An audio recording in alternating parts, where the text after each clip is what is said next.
Hello, everybody. We are Crit Fail. I am Emily, and I am joined by two other members.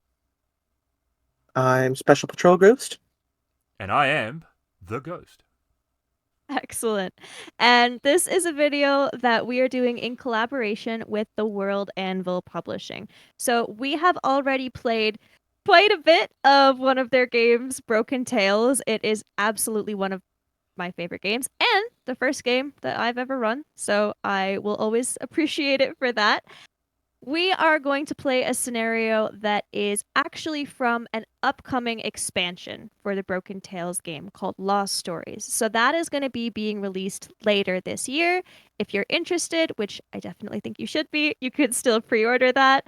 So if you like what you hear, definitely check out Broken Tales. Definitely look at Lost Stories. If you want to hear any more, we've released a lot of Broken Tales already. So that is there for you to listen to as well.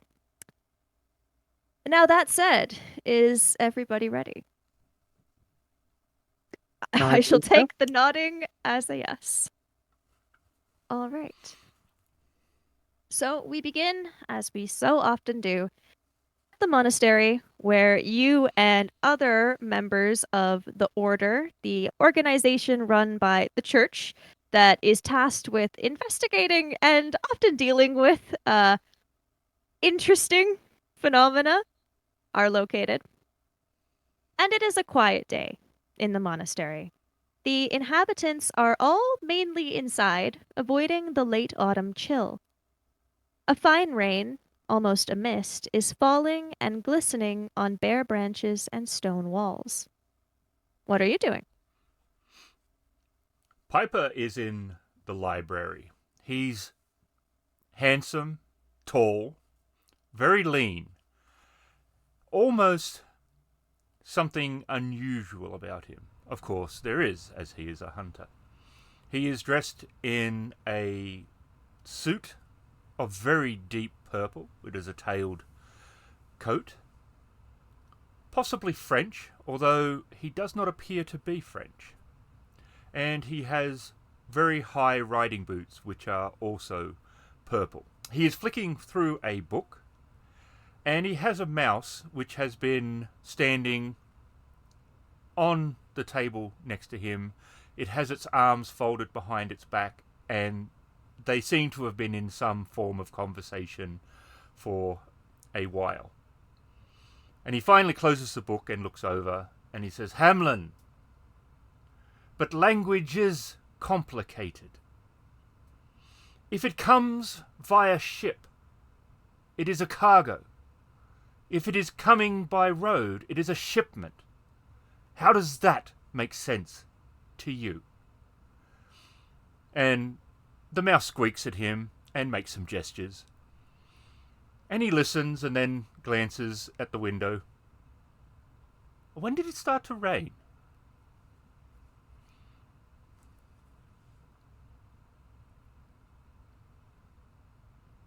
So he'll be sharpening his sword, drinking his tea, and watching the rain.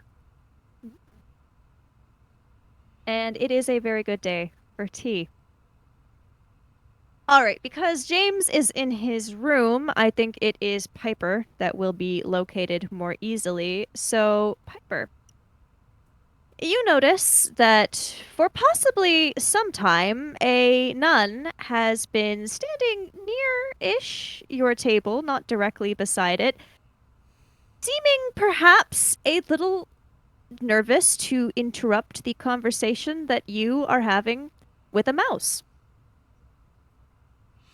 And Hamlin keeps sort of glancing around behind Piper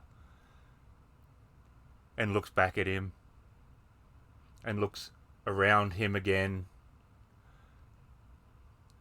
And then he points. And Piper looks back and he turns back. "Yes, Hamlin, it's a nun. We're at the monastery. There's quite a few of them walking around. This is not new." And Hamlin shakes his head and points. "Yes, she's still there." And if Hamlin could hold his nose and shake his head, he would, until finally he squeaks at him, and Piper turns round. "Can I help you, madam?" And she looks a little taken aback by your tone and will say, uh, uh, I am sorry. I was sent to give you a message. Is it a bad time? "No, what is the message?" Father Mateo has requested to speak with you, and if he is available, the swordsman as well. And he turns back and he says, "Hamlin, why didn't you tell me sooner?" And Hamlin makes some sort of rude gesture before climbing up on him. And Piper goes, "Hook! Come along, man!" And then he walks out of the room, and then he walks back in and looks around, and he's like, "Where's Hook?"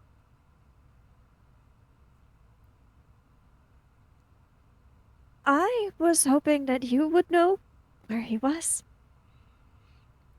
"Well, if he's not murdering the straw dummies in the courtyard, he might be in his room." I. Yes, he may be. Do you need me to go check? "I can do it. You look like you will faint before you get there." She's just really got her eyes fixed on Hamlin.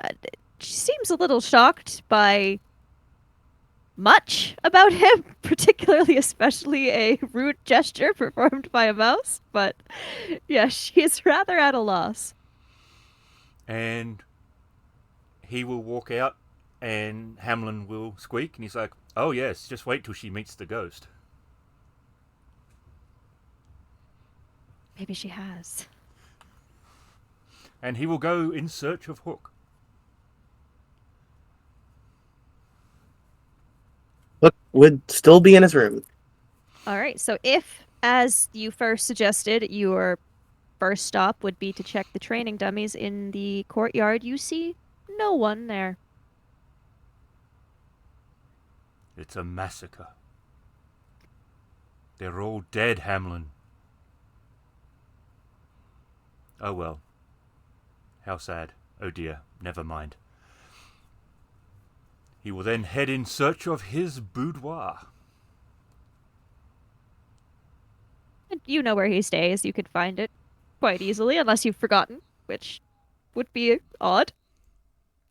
And he will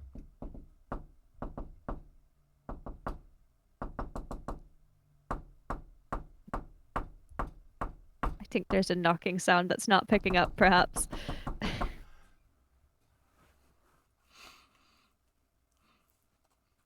be rapping on your door. Come in. And Piper will open the door and walk in with a flourish. Hook, we have been summoned. Of course. I never get a day to sit down and enjoy myself. It's a hard life, I admit. I have been meaning to ask you, what has those straw dummies ever done to you? It's a long story, and he has this face of horror on it. Oh dear. Backstory I'm not familiar with. The trauma of the straw trading dummies. Oh no.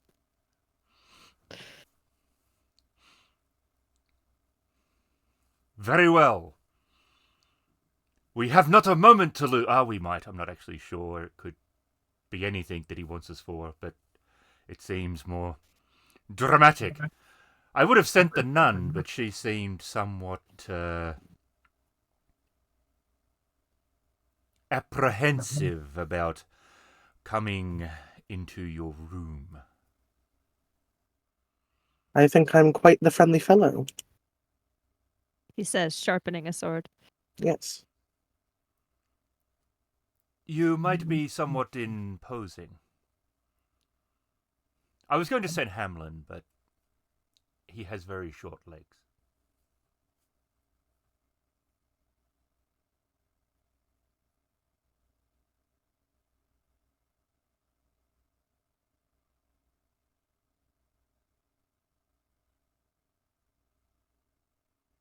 Have you finished sharpening your blade, sir? I suppose. Shall we move? And he shoves his hands into his pockets and turns and heads towards the father's office. All right. And it is there that you find him. And you have seen him here at this desk so often that it would not surprise you if Father Mateo slept in the chair you see him in now. The desk is covered in papers and writings of all kinds letters, books, maps, reports. You see your own handwriting in places on accounts of previous investigations. He is frowning at a letter and holds it out to you. What do you make of this? And, as there is no direct writing of this letter, the letter that he hands you is not what you are used to seeing from requests sent to the order. The writer, rather than insisting that the cause of their issue is without a doubt supernatural and begging for your assistance because of that, expresses doubts that the issue has any connection to the mystical or unexplained, but was begged to write for help by others in her community who disagree. She eventually acquiesced. The issue, as she describes it, is a recurring disappearance of children from the Spanish city of Murcia. She requests that, if possible, someone be sent to look into the matter, if only to put people's minds at ease. The letter mentions the Old Mill Tavern as a meeting spot. After the writer's signature are about a dozen other names or X marks, and you assume that those would be signatures from those who cannot write. This does not appear to have any connection to the supernatural or the mystical. Well, This is yes, it's a letter. Hamlin, can you do another one of those rude gestures, please? We don't Yes, normally do these. No. The woman who wrote the letter certainly seems to believe whatever has caused this is more mundane. It is the sheer number of plaintiffs, I suppose, those seeking help. It is unusual for us to receive a letter like this. Normally, it is a noble, a regent, someone asking for help on behalf of their city, perhaps more so because they do not wish the problem to reflect poorly upon them. This is a large number of inhabitants of the city, not wealthy, not important in that regard from a political standpoint, but a great number requesting aid. But is that not a matter for the local authorities rather than the order? I am not belittling the situation. It's merely not normally our purview. For the letter to have made its way to us past. To be honest, I am not entirely sure of the exact screening system put in place for these. I know only that if something lands on my desk, it is usually worth looking into. And he will hand the letter to Hook. He will read over it. It is very strange. I take it from your feelings, Father, that you wish us to examine this, regardless of whether it is mundane or supernatural. He gets a bit of a smile and says, "You are correct. I likely would not have called for you otherwise. Not that I don't enjoy your company, but I appreciate that you are busy."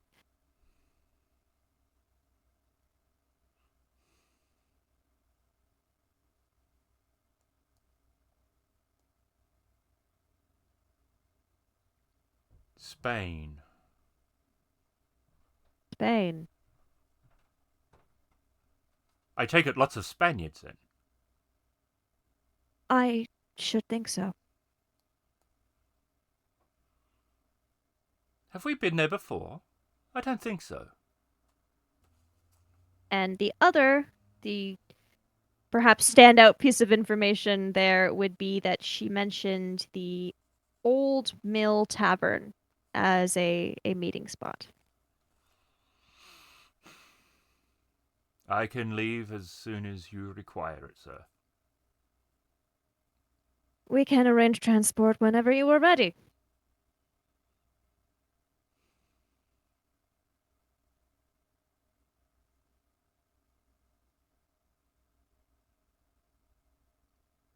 By land or by sea?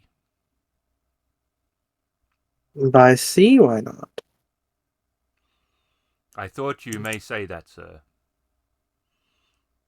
Very well. Seek out Iskra. All right. She is in the schoolroom with the other children. However, they are not doing school. It is not time for school. They are instead building a fort out of chairs and desks because it is too wet to play outside. Preparing to repel the straw dummies, I see. We could. We could do a siege or something. Indeed. There is a situation. An interesting one? Yes. Well, possibly. We do not know if it is mundane or supernatural. However, there is missing people. A number of them, in fact. Okay. The downside is it is in Spain. The upside is it is not in England. What's Spain like? Very Spanish. So I'm told. I can see why that would make sense. So, are you saying you want me to go to Spain, or are you just here telling me you're going to Spain? Well, either. The thing is, I do not like to put you in undue danger, and I am not sure how dangerous this is. If there's anything dangerous, I can bite it. Oh, I do not doubt it. I would not request your presence if I thought you were incapable.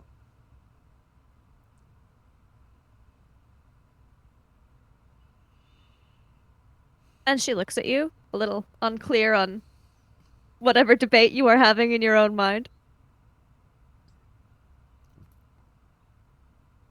Very well. Get your stuff. Including my dog? That's going to be a question for the GM because I don't actually. Does the GM want the dog to You come? can request that. I don't want to be deciding what the dog does, maybe. So Okay. you can tell her to leave the dog there if you want. It's up to you. I would say on this particular journey, no. We are traveling both by ship and it is somewhat of a journey. If it was closer, I would have no actual problem with you bringing the canine. She ponders this and frowns for a minute and then says, "That is true. He might get seasick." Indeed. And she turns and looks at a very large mastiff that is sitting off to one side of the classroom. And then she turns to the other rather odd assortment of children, including a ghost and a wooden puppet. And to them, she says, "Well, I'm gone, but if you're not nice to him, he is allowed to bite you." And the others sort of ponder this and then nod solemnly. And the dog wags his tail. And she will run off and grab her things. As will Piper. All right. And As the will other James. children go back to fort building. I'm sure their teacher will be thrilled come next school day. Just build it around the dog. The dog will. Anyway. Not Piper's All problem. right. No, you're not going to be here for it, so it's fine. Technically, neither will I, so it's fine. Is everybody prepared? Yes. All right. There is no specific travel sort of scenes. If there's anything that you wish to do on traveling, you can let me know and we can do that. But otherwise, if you are fine to arrive, we shall arrive. He will learn some sea shanties and try to entertain the crew of the vessel on their journey. All right. You are able to learn some new songs and add them to your repertoire. Iskra is very seasick the first day on the ship, but is adamantly insisting that she is not and that she is fine. But by the next day, she seems to have got her sea legs and is indeed fine. And eventually, after traveling first by ship and then for at least a short distance by carriage over land, you arrive.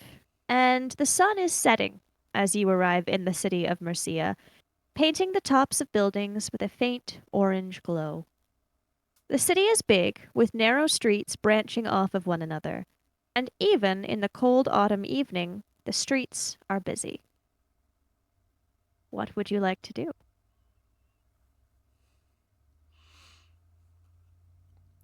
Thoughts, James? We do know of the Old Mill Tavern. Unless you have knowledge that I don't. Was there more to that sentence, sir? Because the only thing I got was if I have knowledge that you don't. No, he Oh. said unless you have knowledge, he doesn't. Okay, because I was like, that doesn't. Yes, I guess I have knowledge you don't. Would be an odd thing to say. At this stage, I do not. I do not believe I've ever been here before. All right. Are you going to look for the Old Mill Tavern? Yes, he will turn to Iskra and say, while it would be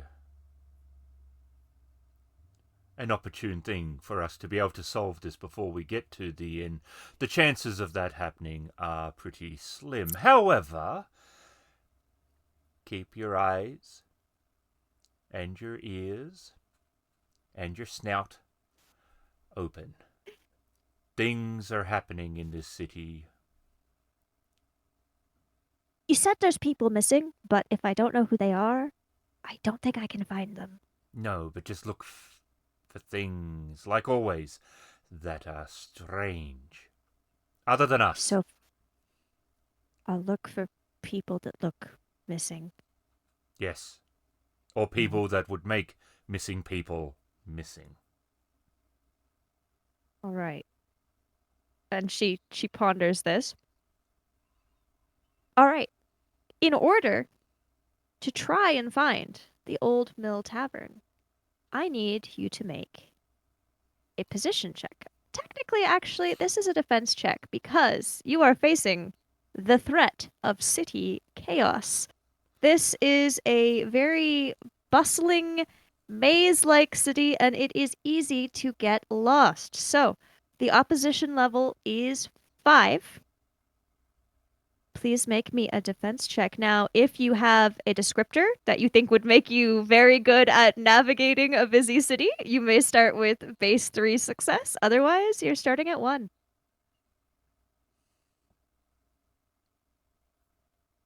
And you said it's a difficulty of 5 It is. The opposition level is 5. with the base of 1, so maybe I get lucky. Maybe. You never know. As an artist, Uh-huh. he's used to taverns and playhouses. Would he possibly know where to find those kind of places?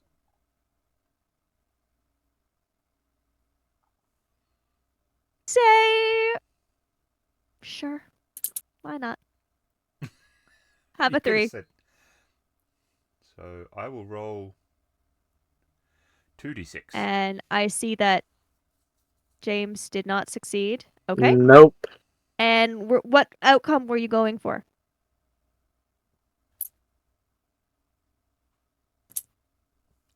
Me? Yeah. I needed 5. I got 5. So So that's going to be an outcome with a cost. Right. The cost will be maybe we had to double back a couple of times. It took a little bit longer. Iskra may not be completely in love with our sense of direction. She's like, I would do so much better if I just knew what this place smelled like. Right. Okay, since that's your cost, somebody roll me a d6. SPG. You can't. This is not bad, I promise. I That promise. makes it sound bad. I promise it's not. It's just you got 5. 5. You got a 5. Okay. Okay. So as you are making your way through the crowded streets, you do overhear bits and pieces of lots of different conversations, but the main sort of takeaway you get from hearing some people talking is that the poorer areas of the city are basically packed to overflowing with people looking for work, and there's not enough work to go around. And because the adults are either working most of the day or out looking for work most of the day, a lot of children are mainly left to their own devices. And whether it's because of that or because it's very easy to get lost in this city, it's not uncommon for a child to simply not return home.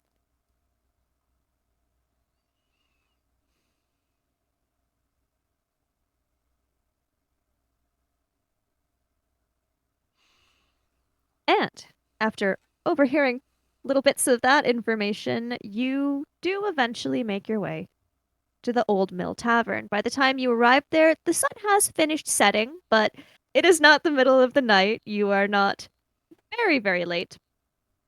The tavern is humble looking, but as you step through the door, you are grateful for the warmth of the fire within. The atmosphere is quiet and comfortable. Murmuring conversations and the crackling fire provide a soothing backdrop. Patrons are mostly quietly eating. The smell of warm bread and soup fills the air. Towards the back of the room, an elderly woman sits alone. Her clothes, while not ostentatious, seem better made and in much better condition than those of the other patrons.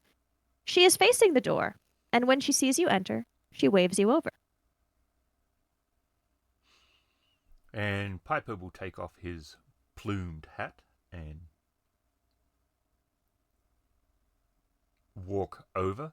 As he walks, he is taking in everything around him, as he is finding it difficult not to examine a new location when it's a tavern. Mm-hmm. He likes to learn its history, that he says that he can feel in its wood like bones and rings of a tree. Right? Something you do notice is that the old mill tavern is more than just a name. This building clearly used to be a mill, not a tavern, and has been repurposed at some point. And he will pull out a chair and sit down. James will Easter follow will follow closely suit. behind. James will as well. Yep. A fine city you have here. A mix of degradation and depression. And a look of surprise and then sadness crosses her face, and she says, I agree. It is a rather sad city. I have been here only a short while, and I have learned two things. The first is that I speak Spanish. The second is indeed the sorry state that your city is in. In this modern age, how do you not have work for people? She sighs and says, the city has always been busy. Is a city full of opportunities, but then that brings more people, and apparently there is not enough work. That does seem odd to me. I cannot pretend to understand. I was born in this city to rather humble means. I was lucky enough to marry into a more comfortable lifestyle, but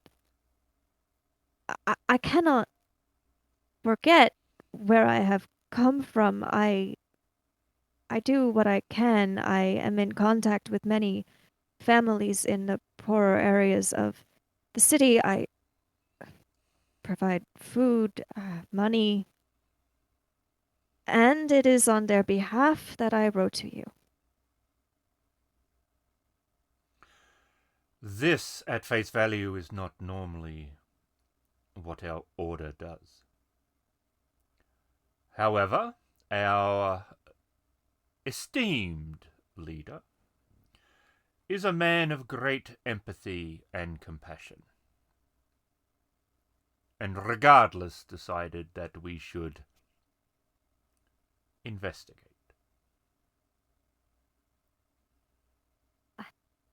I can tell you both what those who are perhaps more superstitious fear to be the cause of our trouble, and what I myself suspect it may be.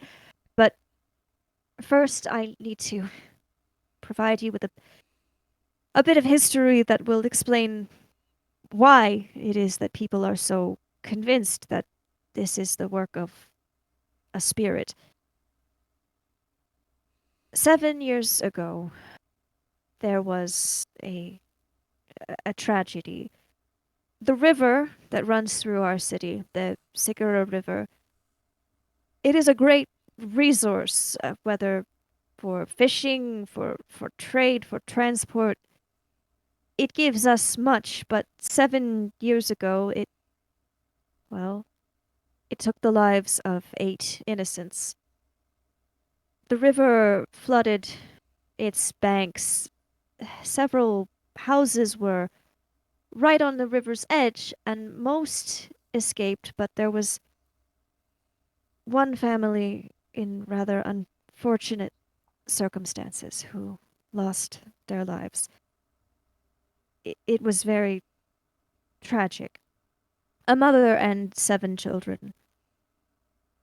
Starting the following year, 7 children have gone missing every year in the month of November. The more superstitious of the city blame the mother's spirit. I myself am afraid it may be more mundane, though criminal. Recently, a strange figure has been spotted lurking in the river market, which is where many of the disappearances have occurred. There are rumors he may be a slave trader with ties to the criminal underworld. Are not markets usually boisterous, busy, crowded, constantly alive and moving affairs? Would it not be actually quite difficult to remove someone who does not wish to be removed from such an area? It is precisely because the market is so busy and loud that it is easy for someone to disappear. Hmm.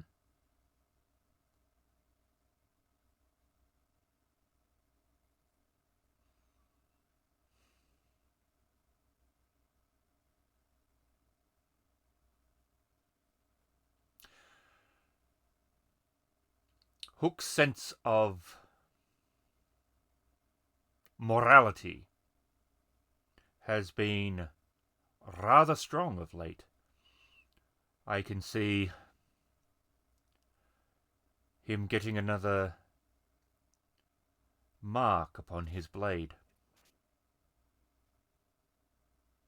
She frowns a little, not understanding your reference to prior events. She says, well, I would suspect that there are criminal, I don't know, connections that are to blame for this. Well, people say this man may have ties to the criminal underworld. I am not aware of such a thing in Mercia. There is a there is a local gang, I suppose, but I would hardly expect such a thing of. They are rather young. They're not always incredibly stupid either to do such a thing if they were locals. At some point, would bring the authorities down rather heavily upon them.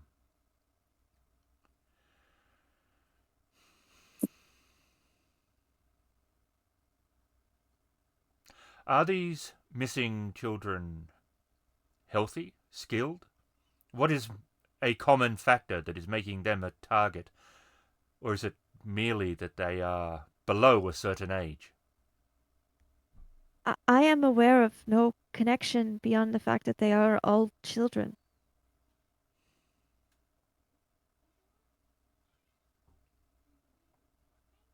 Are any of them sick that you know of? I this year none have vanished yet. Well, there are always children who go missing, but 7 at a time is more remarkable, I suppose.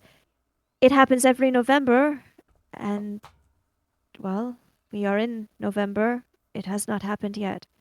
That is why we wrote, hoping to preemptively put an end to this. From last year or the year before, I cannot recall specifically. There may have been children who were ill. All from poor households? A mix? Or all from a rich household? A mix. I would say more from poor families, but there are a lot more poor families in the city. How did the rich get taken? From my experience, the rich have more ability to have protection. It is difficult to take them. I do not know. No one has seen them be abducted. They have simply vanished.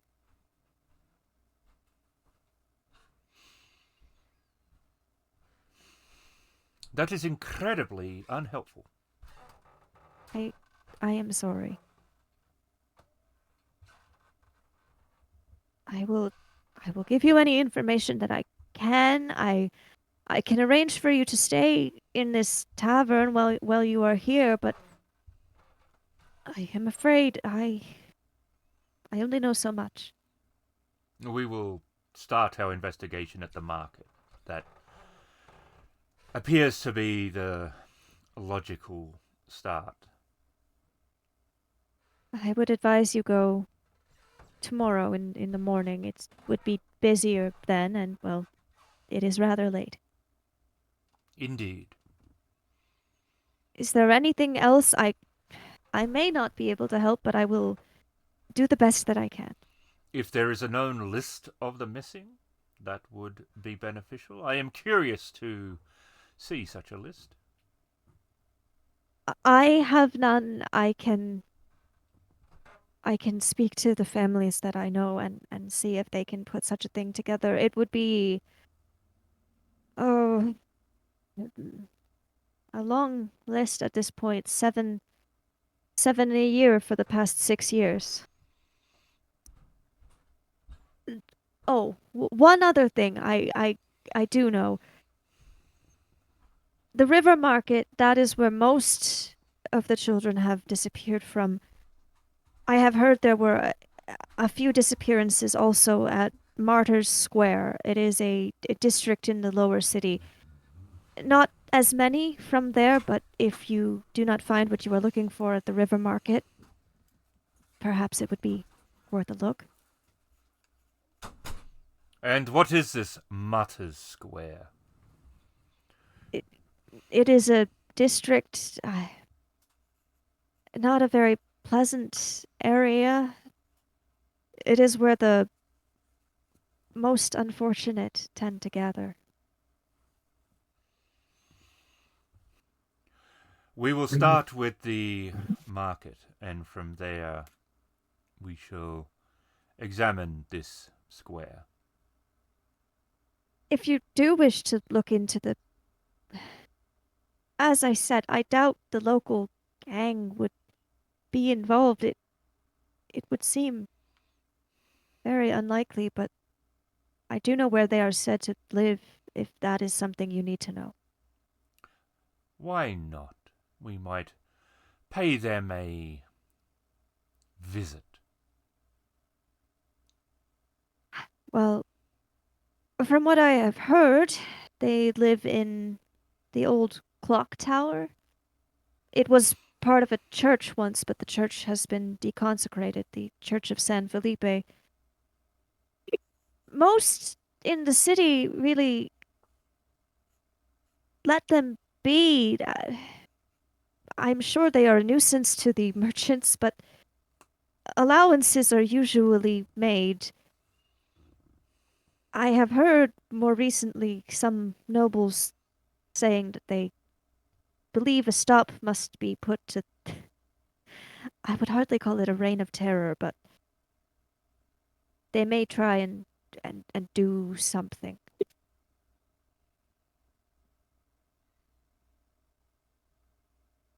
Well, I thank you for the information. I am sorry that I do not know more.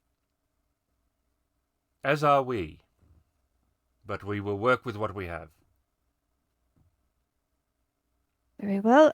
If you have any further need to speak with me, you can ask anyone here. They can get in contact with me. I do not usually spend my days entirely here, but I am not impossible to find.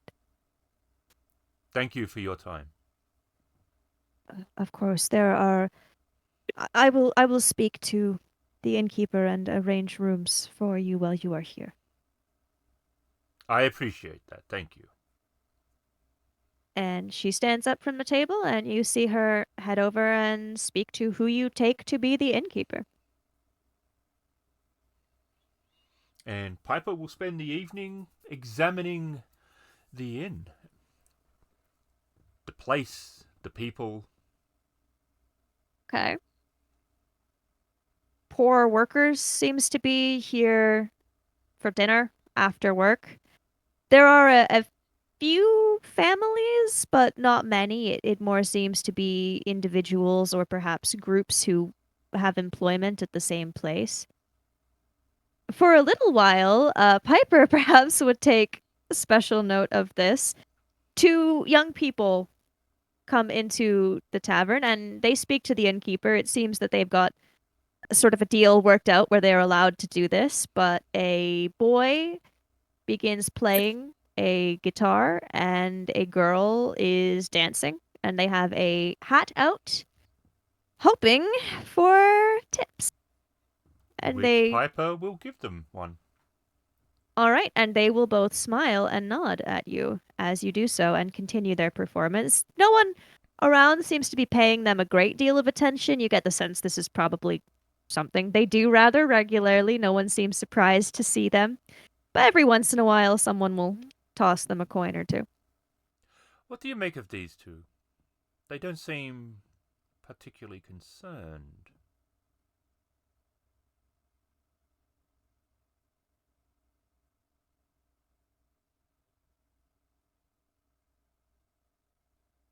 But by the information that we have, they would fit the category of being targets. Perhaps bigger things to worry about. Piper will speak to the kids when they're done. Right. After a little while, it seems that they decide to wrap up their performance. Perhaps they're not getting as many donations as they had hoped, but they pick up what money they have got and begin to head for the door. A moment of your time, if you will. They both turn back to look at you, and being as how you were one of the people who gave them some money, they're willing to stop and chat. The boy looks maybe a little older than the girl. They both look like they could be around maybe 12 or 13 though. He's got dark hair, hers is a little lighter. They look a little bit ragged, but so do most of the people here, so it's not really notable. And they look at you. Yes? I have been sent from quite far away to look into the disappearance of the children. Oh, that. Yes, that. As you are children, I am interested to know your thoughts on the matter. They sort of look at each other, and the girl looks at you and says, "Sorry, we don't know anything." I don't expect you to know anything or be involved. I was asking what your Involved. thoughts are on the matter. Um, I guess we don't have that many? I mean, if we see a ghost, we'll run, I guess. Most of the missing have been taken from the market, I was told, which is a busy place. A ghost would have been seen. Some people say they've seen a ghost. The girl chimes back in. And what people have seen a ghost? Um, I lots of people? She looks back at the boy. Rufio, you know all the people who told you about the ghost. And he kind of ponders and he says, well, there was the fishmonger at the market. He said he thought he saw the ghost. And then Benedicto, he thought he maybe saw the ghost. And then there's that lady, you know, the one who sells the ribbons. She said that she didn't see the ghost, but that her sister said she saw the ghost. So, just people. Do you consider these people reliable? He thinks. I mean, I don't think they'd lie about it on purpose, but they might think they saw a ghost and they didn't.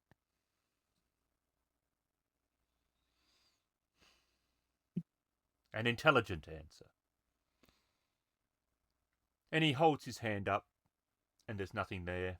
and then he flicks it behind the girl's ear and holds a coin, possibly more than what they got in the tavern for the evening, and then he hands it to them. And they both look as though they are trying not to look as impressed as they are, perhaps, and will gratefully accept it. Thank you. Be safe. Oh, we'll be fine. And he nods. And they hurry away. And Iskra, who was sort of observing the whole thing, says, "What was that instrument thing?" It was a guitar. You've never heard one before? I don't think so. It's interesting. Popular in Spain. I've never been to Spain. Incorrect. You're here I've now. been to Spain now. There you go. She corrects herself as soon as you say. All right. The children have both left. If there's no one else you wish to speak to, you may go to sleep or do anything else you wish. You can get There food, you is- can. Yeah, I mean, he'll eat in that, but there's no one else he wants to talk to. Just depends if Hook wants to talk to anyone. Well, no, the only really interesting people were the kids, and they're gone now. And you talked to them, so You can chase them down if you want to ask them something too. All right. And Maria Rosa did arrange rooms for you. They are comfortable, not fancy, not perhaps what James is used to, but they are certainly serviceable. And they are yours without charge, as Maria Rosa is covering that for the duration of your stay.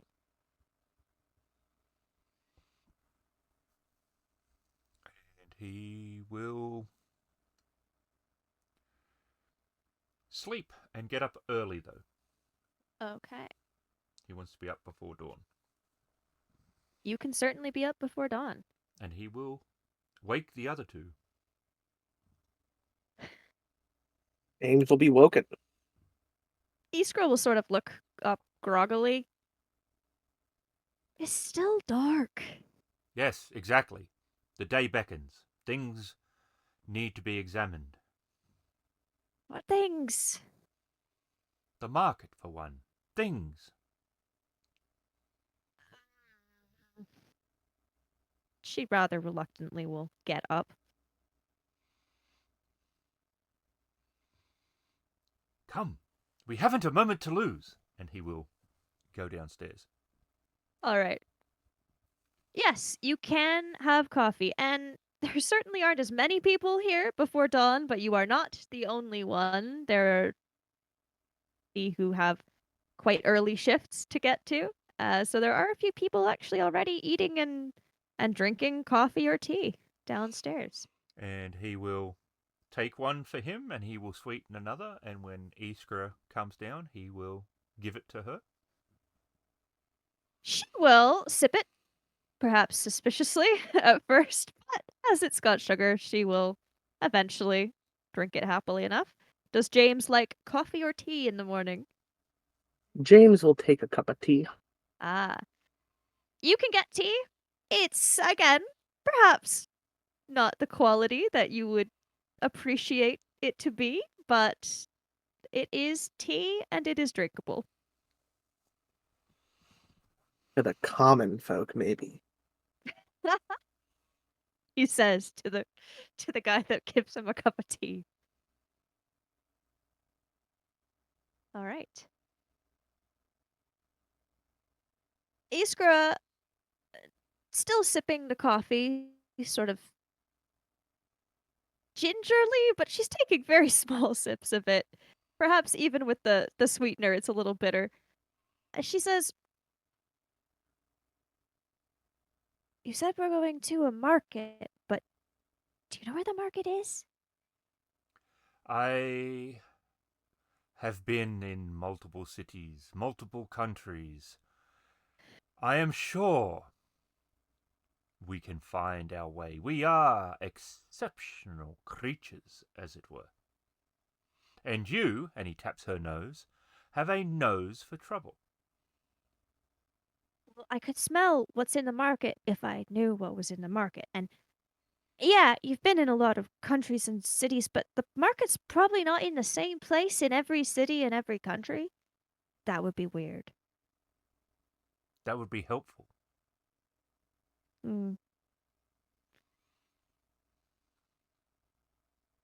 I believe it's going to be a great many things in the market. A kaleidoscope of scents and goods, as it were. She sort of furrows her brow and says, I could try and smell a lot of things, but there will probably be a lot of things in other places too. Hmm.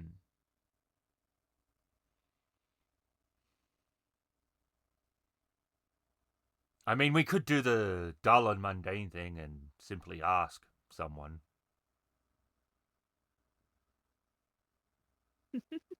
You could, if you wished to. But 'tis the fun in that. Well, that was my thinking, but very well.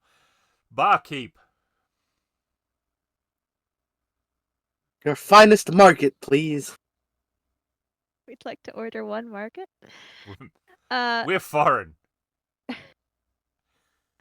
the innkeeper looks over at you. Yes? We need to examine the market today.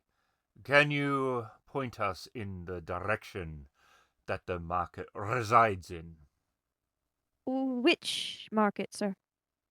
The market. The one where the Well, children are going missing. the river market.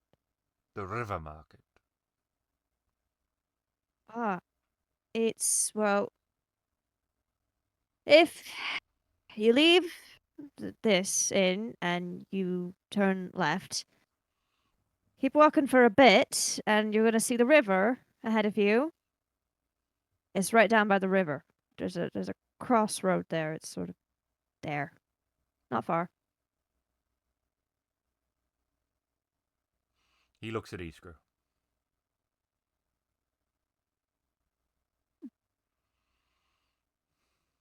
Thank you, sir. I think we could have found our way. Maybe. Would have been a lot more fun. All right. Well, next time we have to find something, we don't have to ask. But if the river market's near the river, the other place that she said was the Martyrs Square. Mm-hmm. And so what? We have to look for a bunch of martyrs.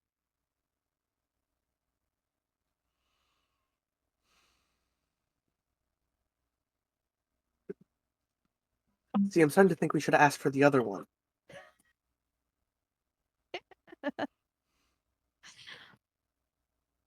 We could always ask someone somewhere else. We don't have to ask him. Or anyone here. Or anyone.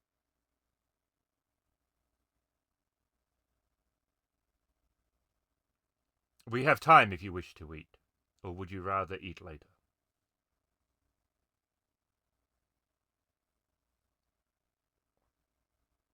Iskra doesn't mind, so it's up to James. James has no preference. Nobody knows. Not getting a concise answer, Piper will stand and leave.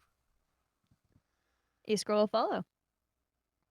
James will sit. He will stay and eat. He wanted to eat after all. He will turn up just at the right moment. When everyone's about to die for whatever reason.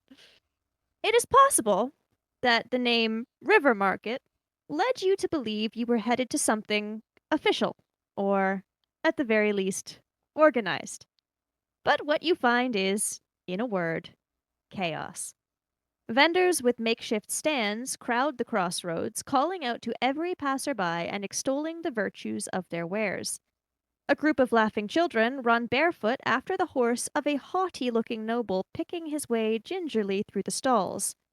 no one seems to be paying attention to anything beyond their own interests.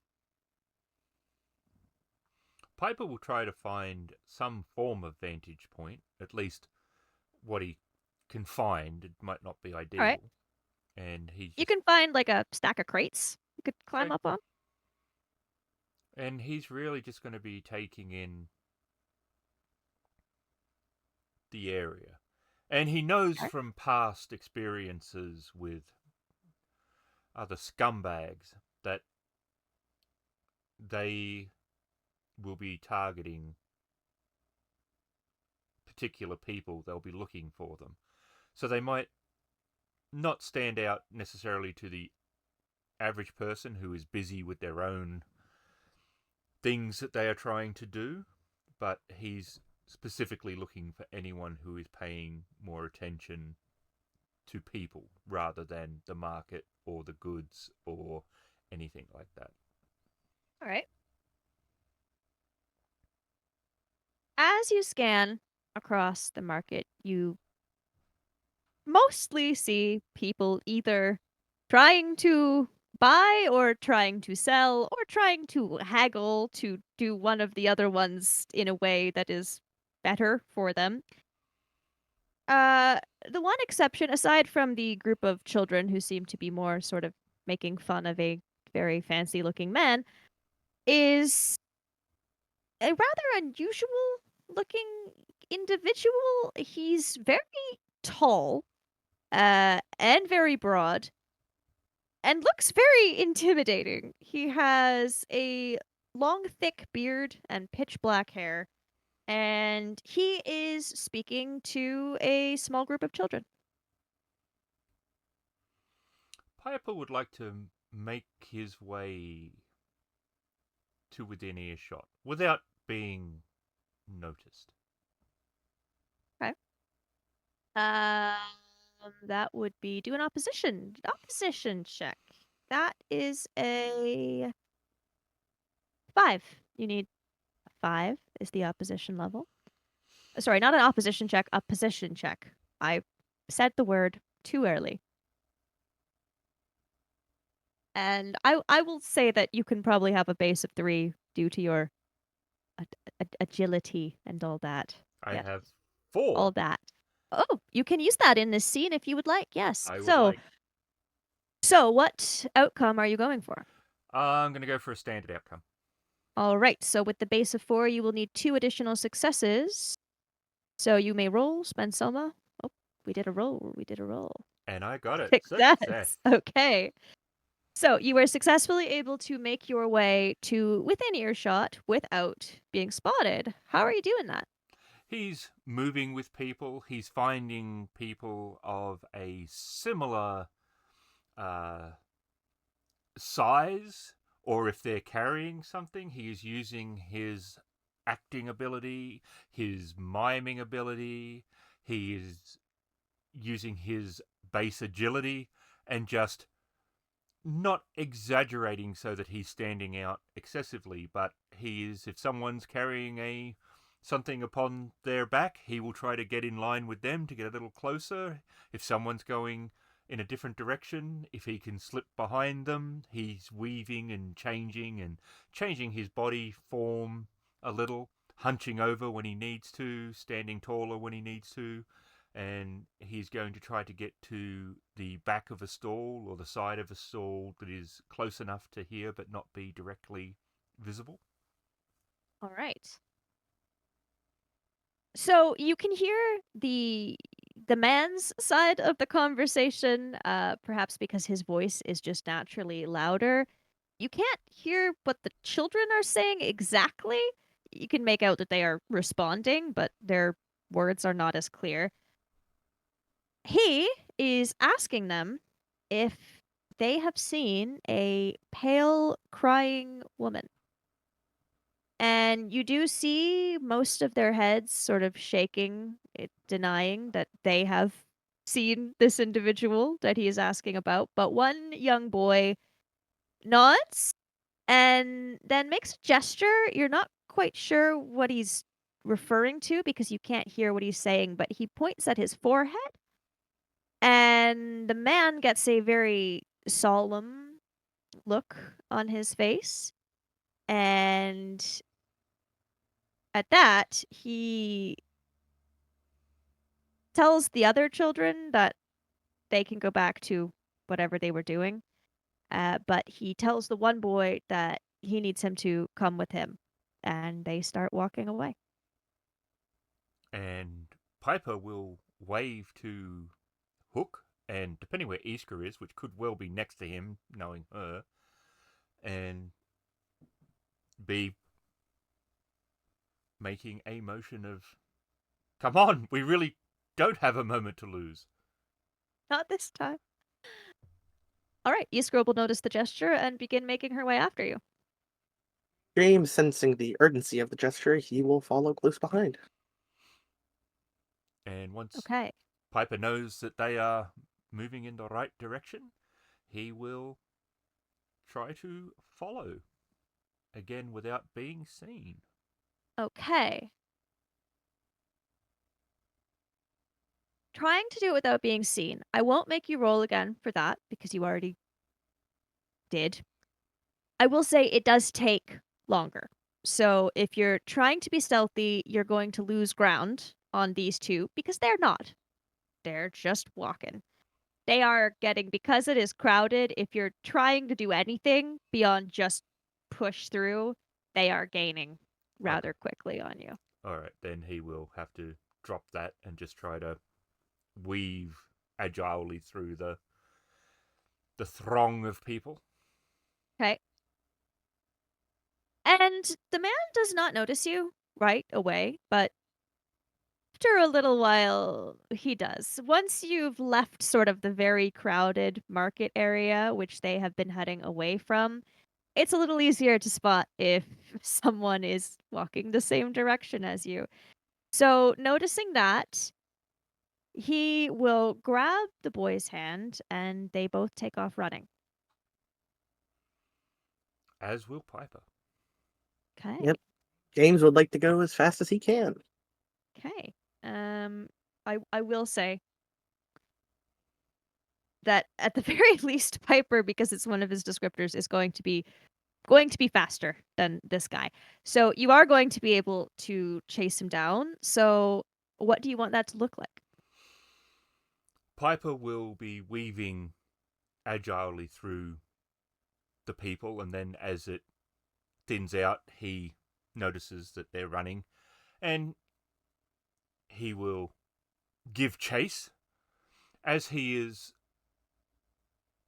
better than a circus acrobat, he will leap off a barrel and run along the side of a roof before jumping and sliding down the shingles of one to land in front of the fleeing individual.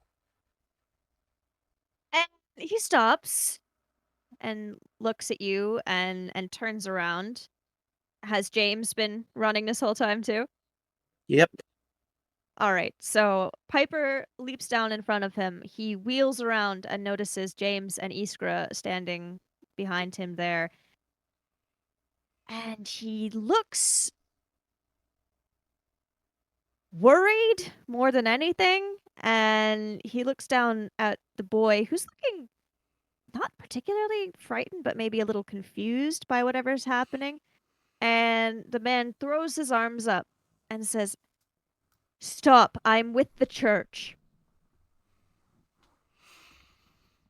Well, I didn't expect to hear that, sir.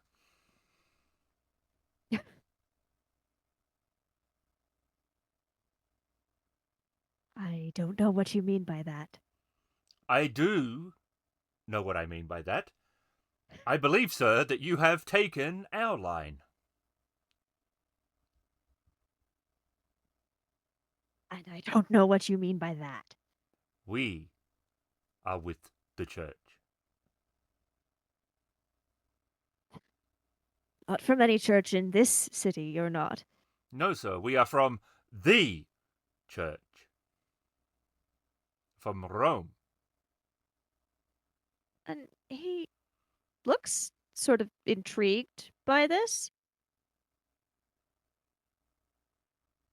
That could that could be beneficial, I suppose. He looks a little confused by the presence of, well, any of you, as none of you look particularly like clergy, perhaps especially the child. You are armed. It's not usual. I sorry, you say you are with the church. Indeed, we are part of an order that rectifies things that are needing to be rectified. And he seems to be sort of searching his memory, and then his eyes grow a little bit wide, and he says, "Oh, you're I see, I see. This could be very helpful, I hope." We are getting a little ahead of ourselves, however. For the moment, let us assume, and only assume, that you are not doing something nefarious of which my companion, Captain Hook, there, would end your life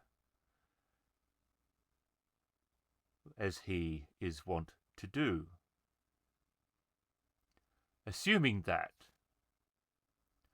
this does not look at this particular time to be particularly good for you, sir. There is missing children that we have been summoned to try to put an end to that mystery, and here we find the individual that we have been warned about at the market with a child who is about to be missing. As I said, we are assuming at this point. He looks almost offended, and he says, "I am I am putting a stop to that. I am preventing this child from going missing." Enlighten. I have only come recently to this city. I am not tied to any particular church I travel. I am an exorcist. There is something very wrong in this city, and in my research into it, I discovered a sad event from 7 years ago. Every year since, 7 children have gone missing in November. The flood, yes. Some of them feel it is the mother, but it's all speculation at this point. The flood, yes, but more than that. You don't know? Do you have tea? He looks around. You're in like an alley or something, and he says, "Not here. I Of can course not here. I mean, sir, I would rather not be continually having this conversation in a squalid alley. if you will trust me enough to follow me to where I was bringing this boy, I can provide you with further evidence." He looks at Iskra. She is looking at him, and she gets sort of a smile, and she says to him, rather apropos of nothing, "Has anyone ever told you you look like a wolf?" That And is a compliment, sir, from Iskra. he laughs a little and says, uh, yes, actually, my name is Naren, but everyone who I have met here has called me Naren Lobo, Naren Wolf." He perhaps big and bad? She looks at James. He's not an actual wolf. He just looks a bit like one. And Piper will say, "If Iskra does not wish to bite you, that is good enough for me for now." And he will go over and kneel in front of her, and he touches her nose, like his nose, and then touches hers, and says, "Keep a whiff out for orchids." And she frowns at you a little bit. Why? Just a feeling. She nods solemnly. And he will All right. follow the gentleman if he is leading on. All right. Wonderful. And Aaron leads you to an old monastery. It is clearly fallen into disuse. Although it looks abandoned, you can hear laughter coming from the garden. 6 children are playing there, watched over by a smiling young nun.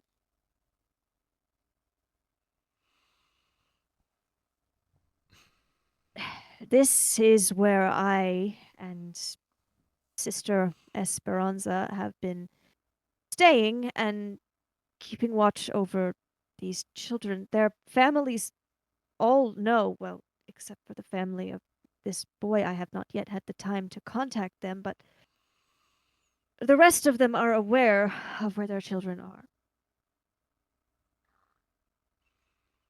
And is there any gravestones or anything in the immediate area? There can be, if you would He like there to will be. perch upon one and lean against his cane. "So you're bringing them here with the idea that this spirit that you wish to exorcise cannot get them?" These are all the children that she has already made contact with. Is it the mother? That is my understanding. You do not know what happened beyond the flood? Our information was incredibly absent. 7 years ago, the Segura River overflowed, flooded the banks. There would have been no casualties were it not for the particular situation that 7 children found themselves in. From what I understand from my investigation, the mother, Blanca, she had lost her husband previously. He was kind-hearted, but perhaps a bit naive. He let a stranger into their home and was killed. From that point onwards, she forbade her children from ever answering the door if it was someone they did not know. And she would leave them at home each day while she went to work. When the flood happened, many neighbors knocked on their door begging the children to leave, but they were obedient children. They did as their mother had asked. They stayed inside because it was not her knocking at the door. And so they drowned. When she returned to her home that day and discovered what had happened, she threw herself into the river. And every year since, 7 children have gone missing.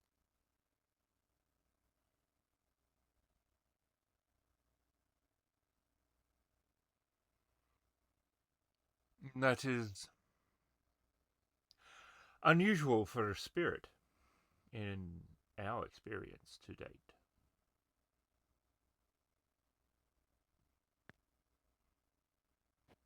It is Under, unusual for a spirit in my experience as well, but under normal circumstances, when a spirit is returning and taking people, it is because they have been wronged and are punishing those that have wronged them. Whereas in this case, why is the spirit taking innocent children?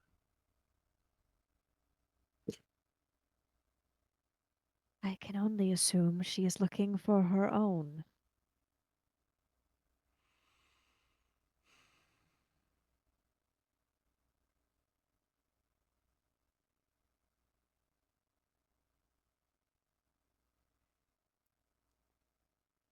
So, do you have a plan beyond protecting these children? Is this ground still consecrated? It was not when I arrived. It is now. And you feel that that will be enough of a ward to keep her out? Are you going to do this every year, or are you hoping that breaking the cycle will end it? I am still relatively new to this situation. My immediate plan is simply to keep all the children that she has targeted safe until the end of the month. She has never been seen, nor have children gone missing in this way, if it is not November. Beyond that, I am researching, I am trying to find a way to not get rid of her, put her to rest. I am looking for a more permanent solution. That would be wise. We have put several spirits to rest. None quite like this, though. He frowns and shakes his head. If it were like any spirit I had dealt with in the past, I would not be at such a loss.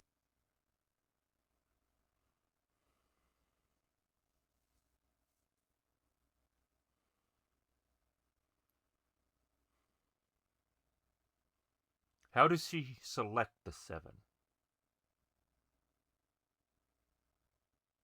I do not know exactly. All of the children here encountered her. She spoke to them, and she kissed them on the forehead. I assume you have some other plan than physical violence. As a spirit, she will be somewhat untouchable. As I told you, I am an exorcist. Yes, I know. I am not particularly familiar of any cases in which spirits are exorcised through physical violence. Usually prayer. That is the main thing. A bell, book, and candle, or whatever it is. Do you know where she's going to be? No. How are you going to find her then? Don't you Again, need to I, find I her in order to exorcise her? presumably, yes. As I told you, my immediate plan is simply to keep these children safe until the end of the month, and then to search for a more permanent solution.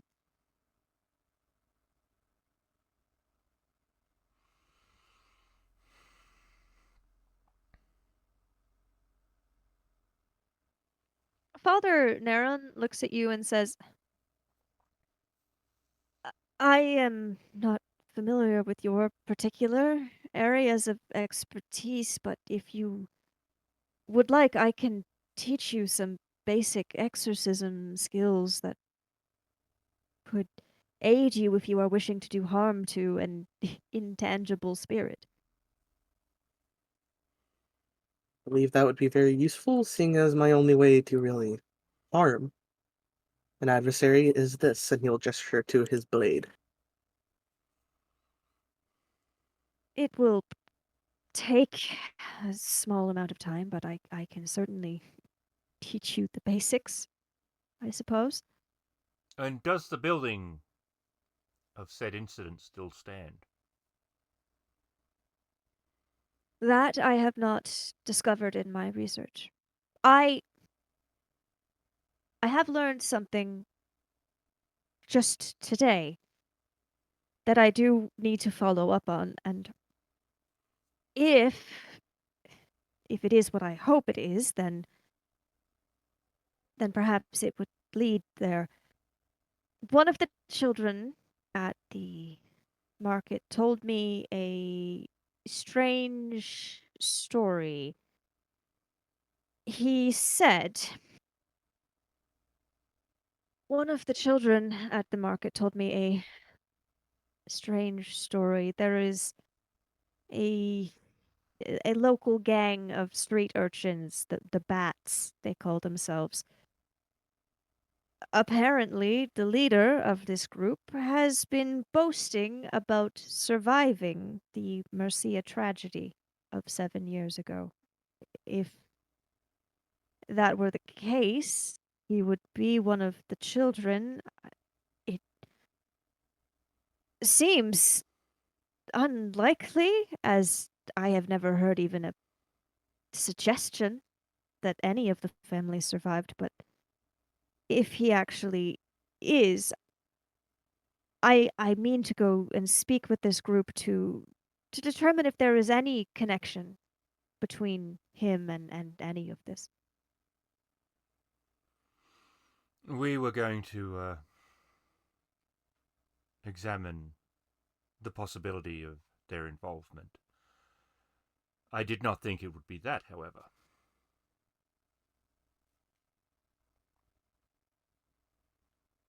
They are at the old clock tower. Yes.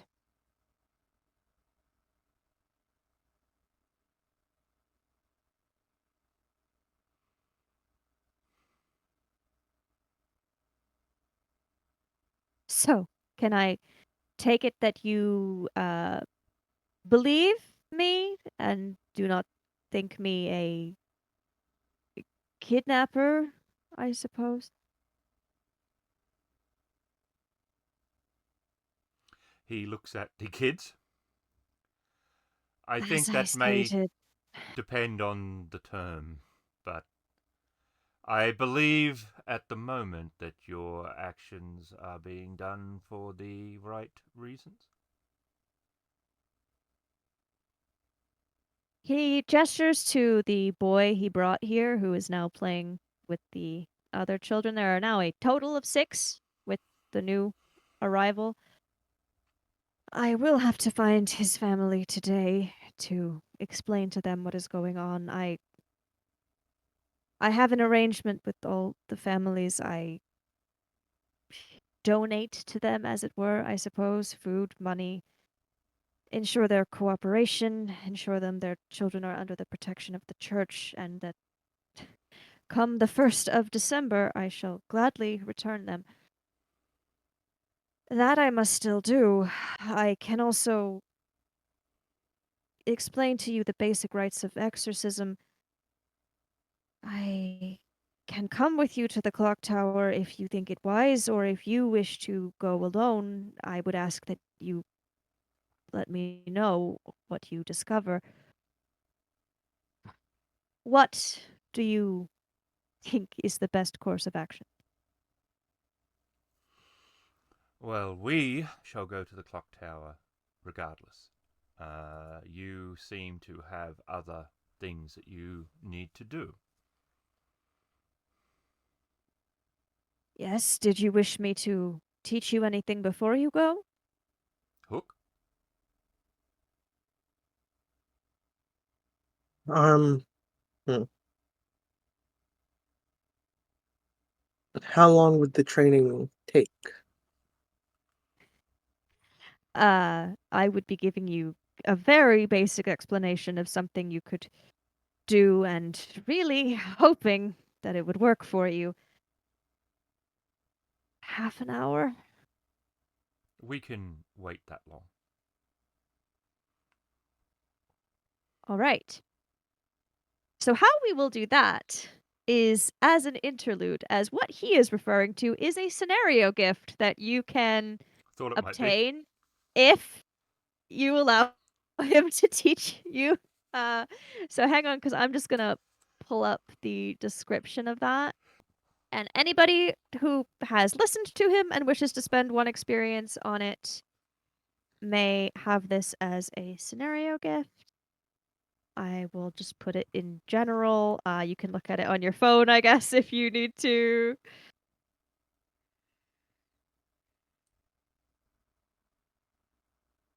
But basically, the scenario gift is called Exorcism. To obtain it, you need to be taught the rites of exorcism by Father Neron Lobo, which you're good on that side. With it, you are able to sense damned souls, and this allows you to see or interact with all spiritual beings. The storyteller will alert you when a spirit is present, a feeling that manifests as a chill down your spine. You can spend one soma to open your mind to the spirits. If you do, you can communicate with them and perform rituals and prayers to harm them for the rest of the scene. So if you are interacting with any sort of spirit and you wish to harm it, even if it may be intangible, you will be able to do so.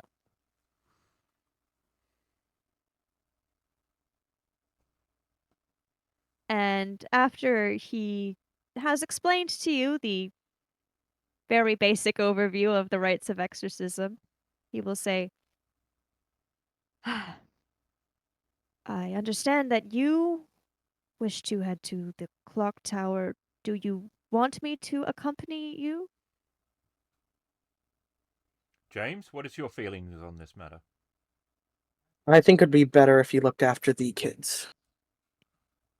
Well, Sister Esperanza if you don't require my assistance, will probably go look for the family of our most recent charge. I would not want them to worry.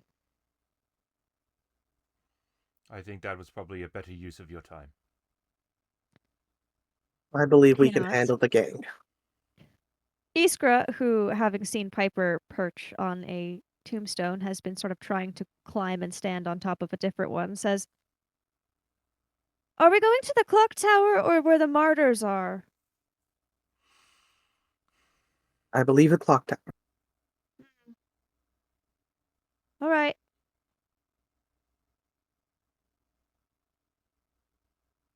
Can we find that?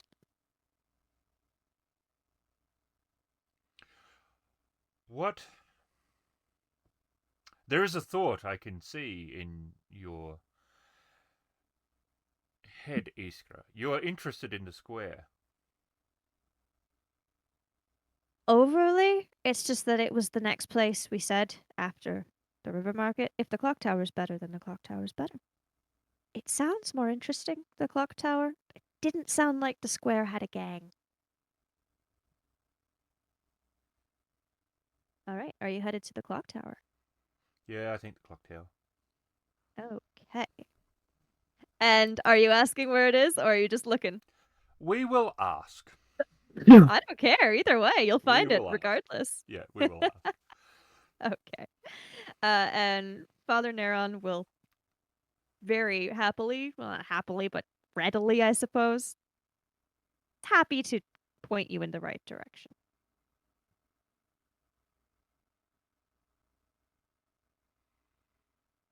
Okay. The clock tower is a large, crumbling structure, with ivy seemingly doing its best to hold together the cracked stone. A broken and clearly not functional enamel clock face rests at the top. As you approach, you hear yelling and what sounds like a scuffle. I am sure you've put down many a sailor's squabble, sir.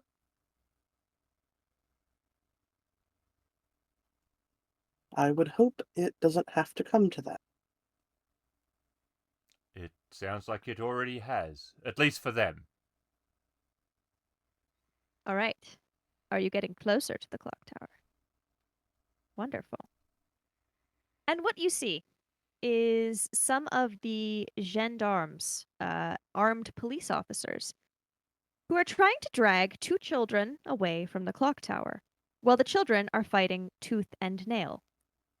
From within the tower, a group of several more children are leaning out of a window, shouting at the officers and pelting them with rocks. Suddenly, a glint catches your eye and a knife thunks into the ground next to the foot of one of the officers. That's a warning! Let them go! The shout, and presumably the knife, come from a boy who is glaring fiercely down at the would-be captors.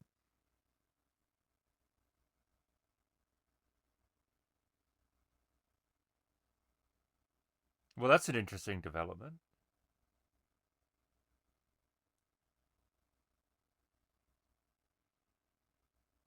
Is this something we would like to get involved in?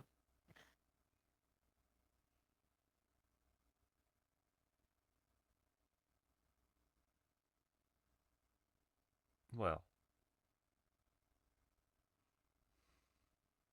Now, Piper, especially, but actually everyone, because you were all paying attention, you recognize two of the children.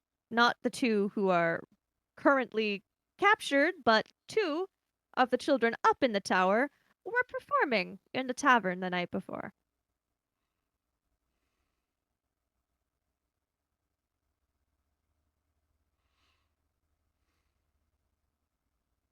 Piper will walk past the gendarmes into the courtyard at the base of the tower. Okay, they notice you walking by and are quite taken aback, but do not stop what they are doing. I say, I would not mind a word if you can give me one or two. He calls up to the gang. Bit busy! I am not. I'm perfectly fine. I have the time, I assure you. The boy who's yelling rolls his eyes, and you see in his hand another knife, which he is beating up with not you, but really considering throwing it at one of the officers trying to drag away, presumably a member of his gang. So, we are from the church. We are on a mission of some importance. Do we really need to deal with what is clearly a petty squabble? These criminals are under arrest, sir? Have they murdered anyone? I don't know.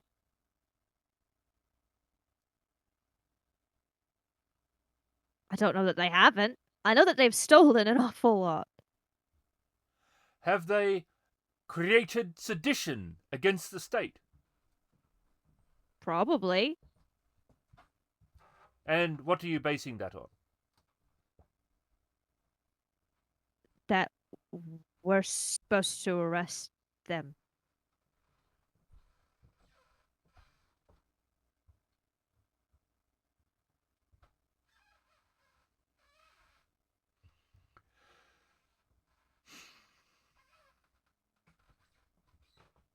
I'm not the persuasive one.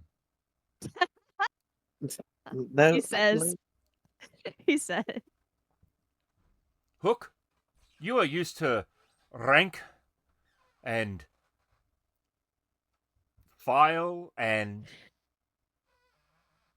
upper class and all of that. Can you explain to these gentlemen why this is wasting my time? May I use with a sword or with a smile? Yes. I don't see why not. Are you trying to impress or intimidate? He would like to intimidate. Okay. Uh, one of the guards? Yep. All right. And how are you doing this? He would like to draw his sword in a quick, swift motion Mm. and it will be right up against the neck of one of them. Now, unless you wish to repeat the actions of quite some time ago, I don't suppose. I can see the confusion. I didn't make that the war. Anglo-Spanish War. Sorry, I'm now just laughing because of the idea of him going, sorry, Yeah, I wasn't clear. The war? this The reference isn't good. Anglo-Spanish War? And the guy's just like, uh-huh, all right. Yeah, sure, you've got your sword. All right, yeah, the war. All right, I've got that out of my system.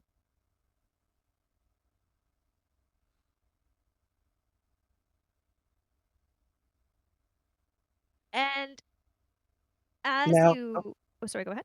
as- now, unless you would like a rematch, I highly suggest you let the kids go. He looks at you with very wide eyes and says, Sir, we are under direct orders to arrest these children. It won't be good for us if we just let them go. You didn't let them go. You know where they are.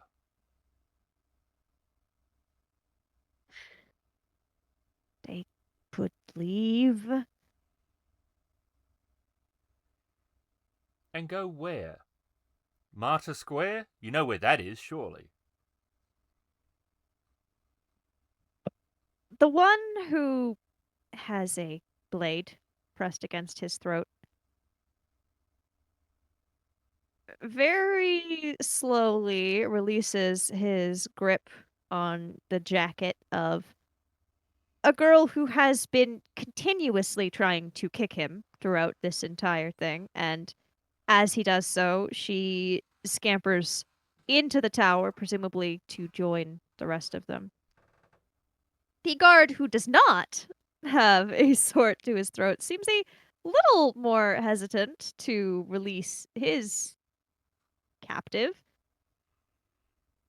But seeing that James looks very serious, eventually he will release the boy, who also returns to the clock tower. And the two guards continue to look at you as you still have a weapon to one of them.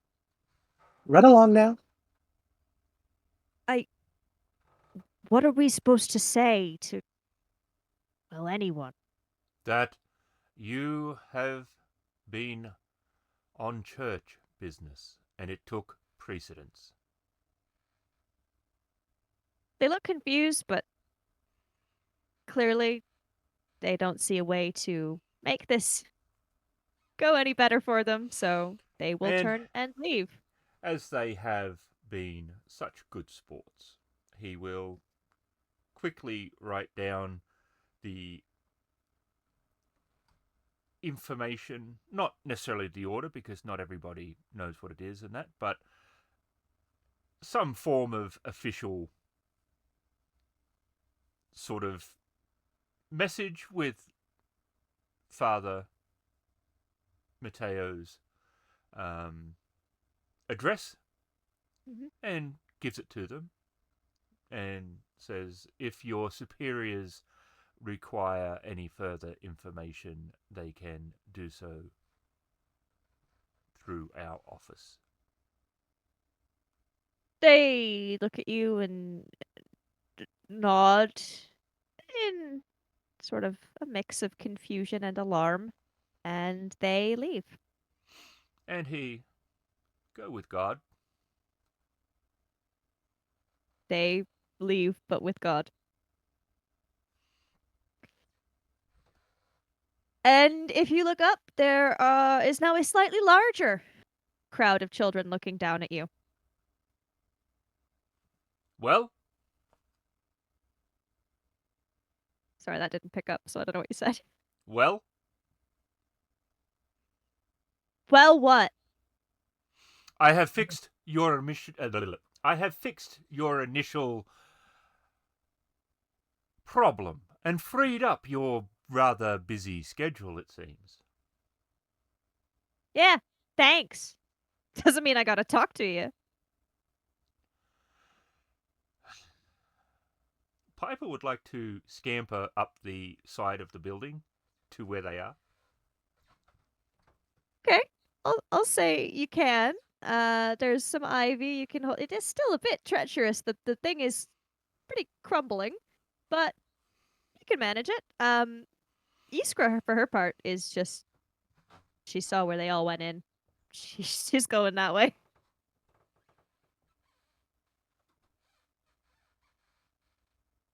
And as you make your way up, you see a group of 7. Now that you can see them a little more easily, 7 children. The boy who's been doing the talking doesn't look to be the oldest, but you certainly get the sense that he is in charge. And 2 of them you recognize from the inn. It's a group. The ages seem to range from 7 to maybe 16, but they all just sort of look at you. And Piper will enter through whichever means is available, a window, a hole in the wall, whatever it is. Some of them look a little more openly taken aback than others by your climbing prowess. The boy who seems reluctant to speak with you is standing there, arms crossed. You get the sense he would die rather than admit to be impressed at all. So he's stone faced.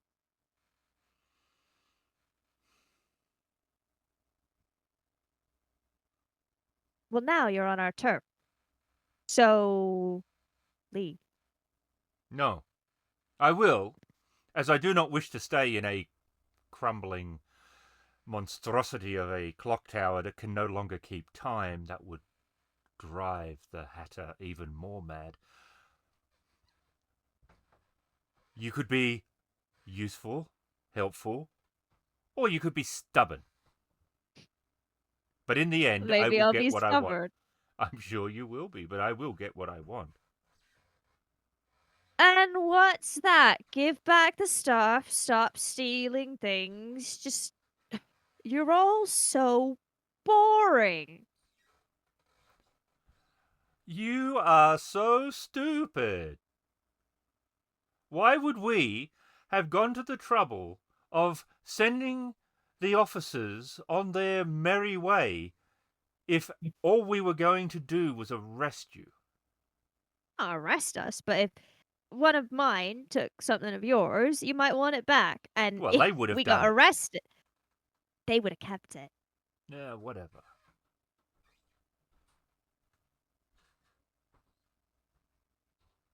So what do you want?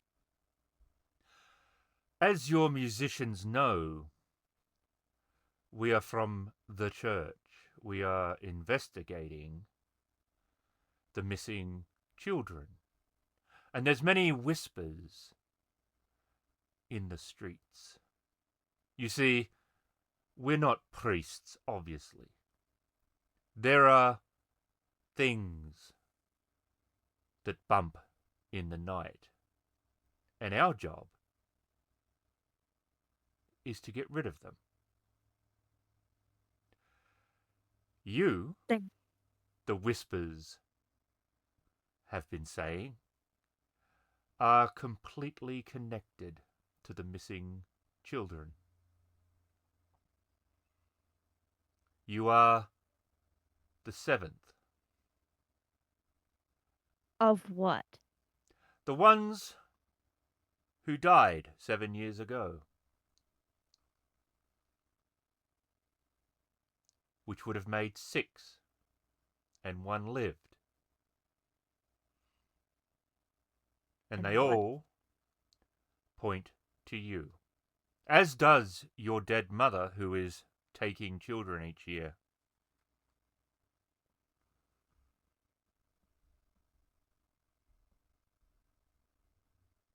How do you know she is? She's been visiting children. I'm not surprised that your gang is 7. You lost the other 6, your siblings. Your anger has led you to try to replace them, and you are angry. At people? Yeah, at all the adults that don't care about us, but I'm not angry about.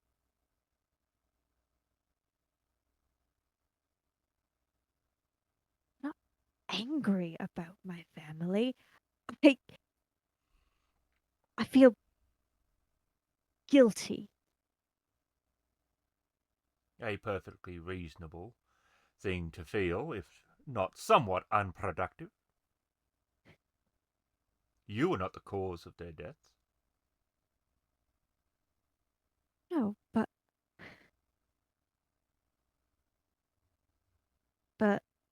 I was the only one that hid in a clock because I was scared. And then when the water came in, it floated.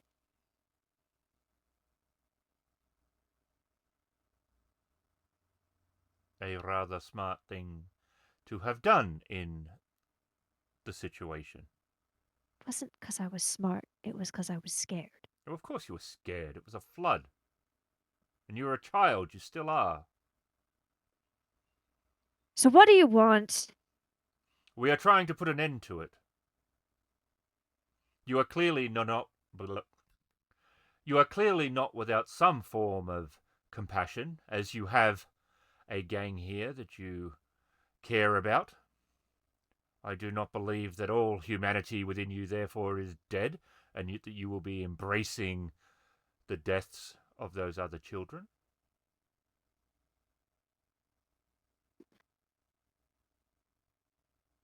But it doesn't make any sense. It shouldn't. When I saw her, she tried she tried to drown me. But that's me. Uh, Why would she be killing other kids? That we don't know. She is looking for you. She's not doing a very good job then, is she? No, she's not. And in that search, every year, 7 children die. Well, what do you want me to do? We have an exorcist. He has a plan. We are going to try to put your mother at rest. She is clearly connected to you. We do not want you to die if that's what you are thinking. We want to put an end to it, not continue it with more deaths. I am not interested in what it is that you are doing with your gang, whether it be robbing the rich. If you overstep your. Clearly, though, they are also now annoyed with you, and at some point they will win. You may want to change how you do certain things, but that is not my concern.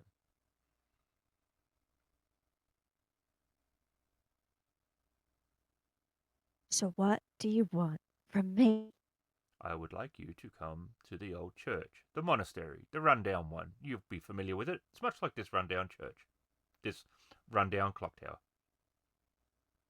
Which used to be a church, actually. He doesn't I say. knew I it. say. I knew I it. say. I say. Um. He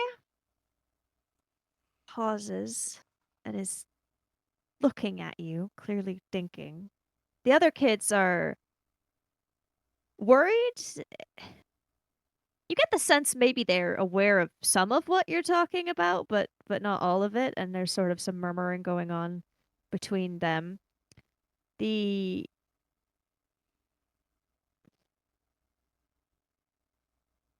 the smallest one, a boy, looks like he's about to say something when you hear frantic shouting coming from down below, and it is a voice that you recognize because you were speaking to him not that long ago. Father Naren Lobo is running towards the clock tower, yelling for help.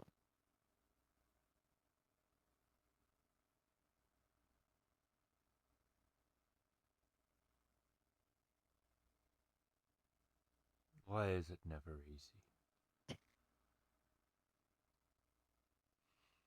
All right. As you approach, he almost collapses. He's clearly run the whole way. And rather breathlessly, he manages to get out. She's at the monastery now.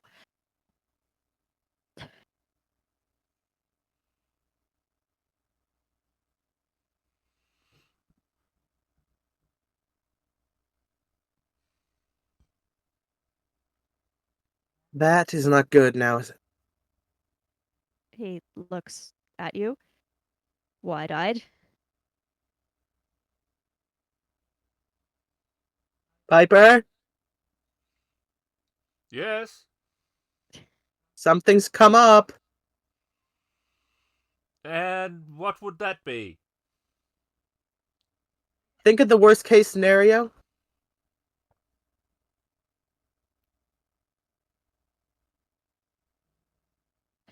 He turns back to the child. Either the world has run out of coffee, or your mother is at the monastery taking the children.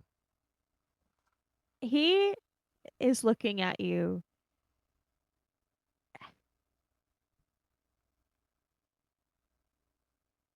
And you know that the terror in his face is 100% genuine because there is no way he would want to look afraid in front of the gang that he has created and leads if he did not have to. And he looks at you with sheer panic and he says,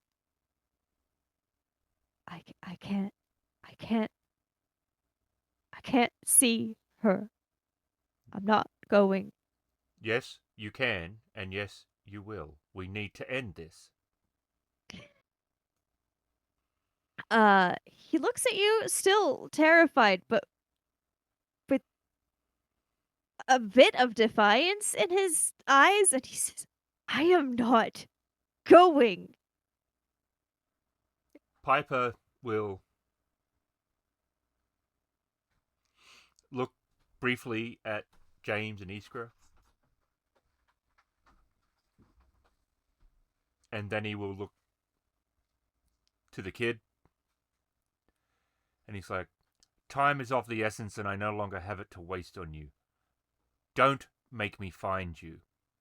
And he goes back out the window and down the side of the building, and then Iskra rushes back down the steps. in the direction of the monastery. And seeing that you are coming to assist, Neron has turned around and just rushed back for the monastery. And as you follow, hurrying to the gate of the old monastery that you were just at not long ago, you now do not hear the laughter of children playing in the garden, but the screams of children. And for a moment, you are confused by what you see because it almost seems like the amount of children has doubled. But then you realize that 6 of these children are not living. 6 ghostly children, pale faced with blank white eyes, are trying to drag the 6 children that you saw playing here before away. The ghost children are eerily silent, while the living children's desperate cries echo off the monastery walls. Sister Esperanza is there trying to, in turn, sort of pull the children back away from the ghosts, or you hear fragments of prayers. It sounds like perhaps she is trying to perform some rite of exorcism, but as of yet, she has not succeeded in anything. I would like to spend a soma. What would you like to spend it on? The gift that we got, the exorcism gift. You can certainly do that. All right. This is going to be combat, essentially. We are now moving in turns, and it is the first exchange. So, as players, go first. Who would like to do something?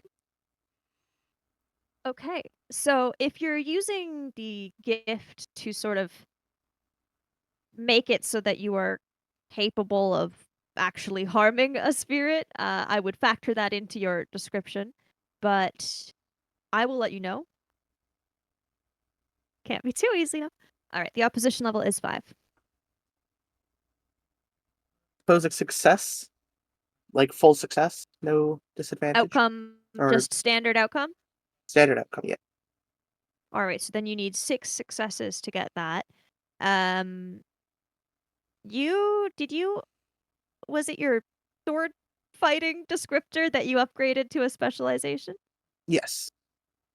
So, as you haven't used that this scene, you could have a base of 4 to start if you want to, or you could save that for another one. Otherwise, I would say if you're using your sword to attack after using your new spiritual gift to make that possible, you could start with a base of 4 or 3, depending.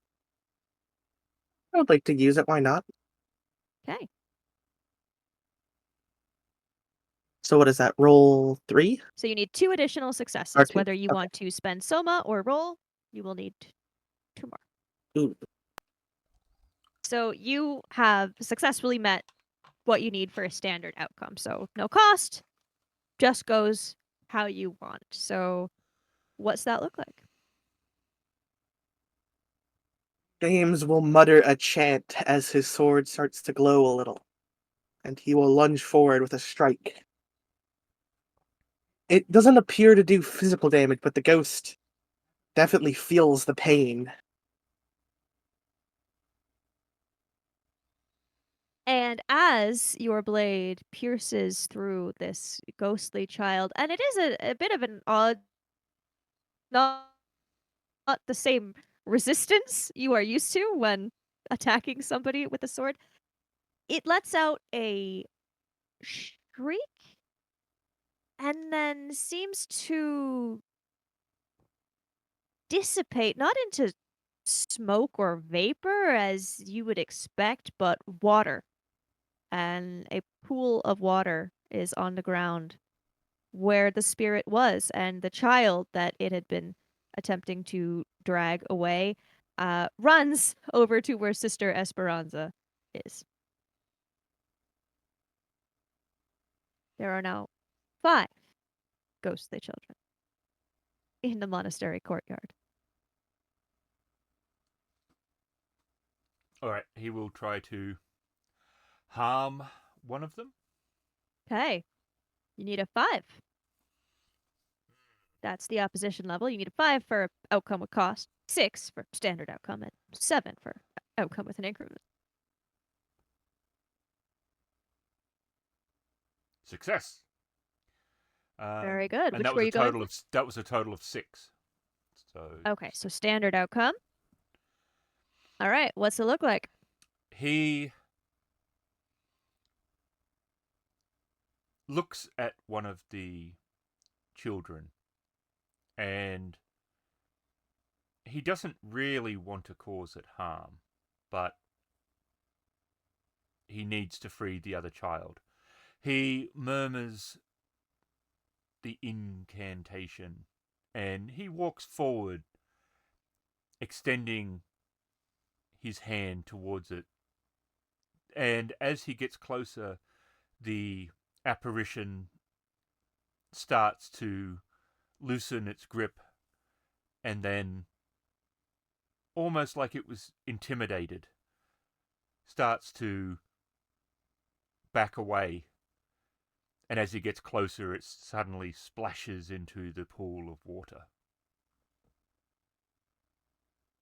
All right.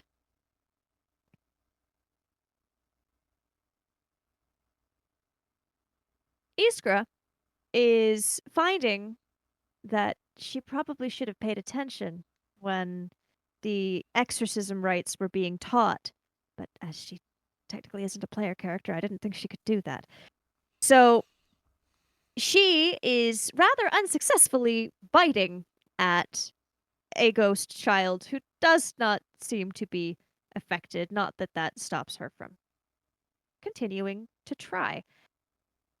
Father Naren is going to pull a small book from his pocket, which you assume to be a Bible, and holding out his hand, he begins reading a passage.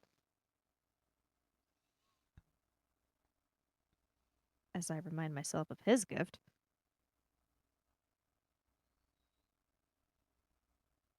Yeah. You recognize from his brief lesson to you the rites of exorcism, and he walks forward, and as he places his hand over the head of one of the ghostly children, it too dissipates into water. It's a great gift because any spirit target can't even make a defense check against it. So I don't even have to worry about I'm not supposed to roll and he's not whatever. He just does it, which is great. Very good of him. And 3 of the children are now free and sort of cowering behind the nun who is standing between them. Not that the spirits are coming for them, as they are still each trying to pull a child away, but she is standing between them nonetheless. 3 ghostly children remain. And it is their turns. Now, one of them seems to almost consider the options. And it's rather disconcerting when it turns its blank white eyes to stare at your small group. But it seems to come to the decision that perhaps with you still here, the task at hand is not going to be possible. So it releases the child that it is holding and instead is going to launch itself at somebody. But I don't want to be mean, so I'm going to roll to decide who that is in order of the voice chat, as is traditional.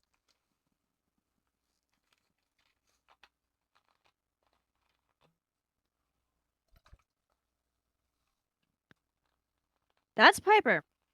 Okay. All right. So Piper needs to make a defense check. You would like a 5, at least, to defend. He does not. He does not succeed. He does not succeed. Okay.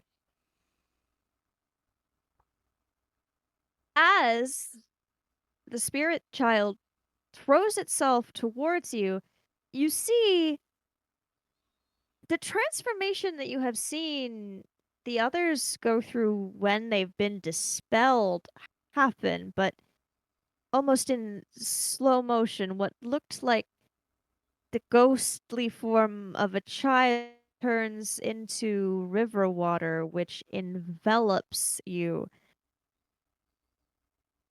You now have 3 drowning tokens. Now, that does not mean you are drowning, but it does mean that I get to apply an effect. So, What do we wish to do? Luckily for you, I can't drop you in the river because you're not near it, so that one's right out. Um, all right. As the water sort of cascades over you, an odd compulsion sort of comes over you. You, Piper, are compelled to spend one soma and activate one of your gifts. It cannot be your dark ego. Okay. And I don't think, because it wouldn't be a penalty if it could, I don't think you can then use it to kill remaining things. I think it's just like a wild fling into the ether. Doesn't specify, but it just says force the target to pay one soma to activate one of their gifts, All right. with the exception of the dark ego. Okay. That So, triggers now. yes. Um, do I stay with the 3 tokens, or those tokens are expended? They are, one of them has been expended. Okay. He will. Okay. I spend the soma, and Piper does his acrobatic ability, and he leaps into the air, somersaulting and landing on the edge of the monastery there. Okay. The remaining 2 are going to continue trying to pull the children in their grasp away, and you can tell from the direction that they are headed that they are trying to drag them towards the river. And they will get a little bit farther away, but that is all they are doing on their turns. All right, next exchange, player action.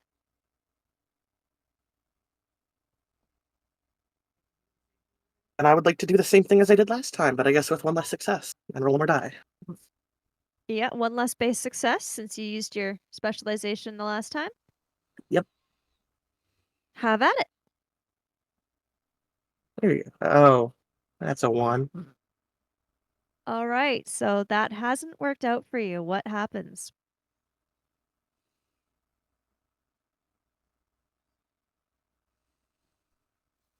James will say the chant again, but just in the heat of the situation, mispronounce it, and as he swings, nothing happens. It just goes through.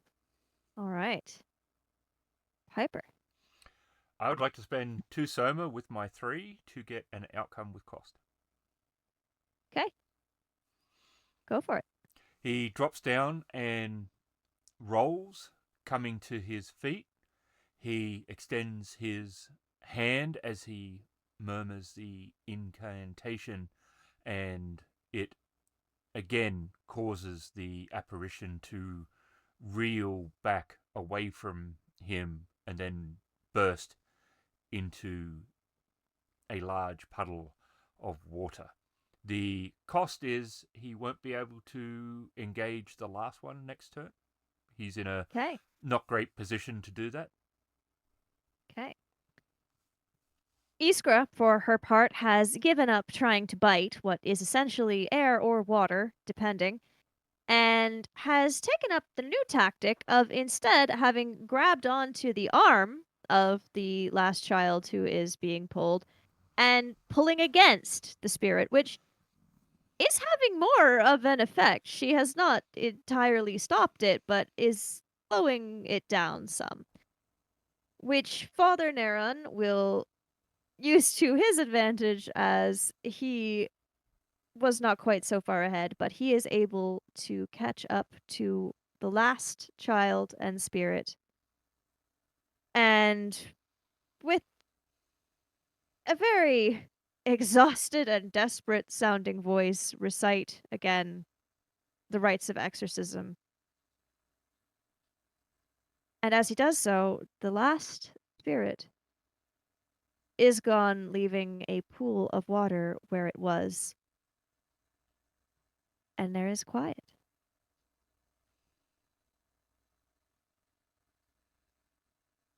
I don't like this.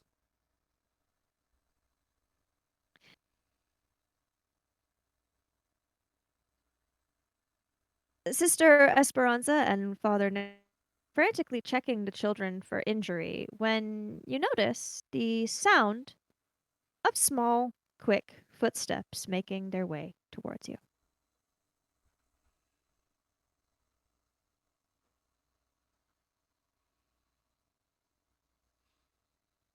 Anyone gonna look or no? Yeah, Piper's going to grip his rapier hilt, waiting in case it's some other form of problem that needs dealing with. It depends on what you consider a problem, I suppose. You see, standing there, in apparent panic, the youngest child of the bats.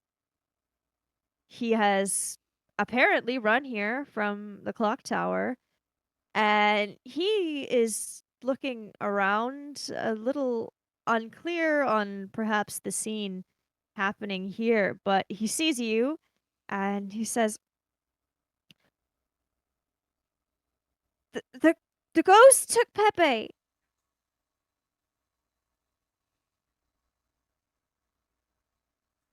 Why are things never easy?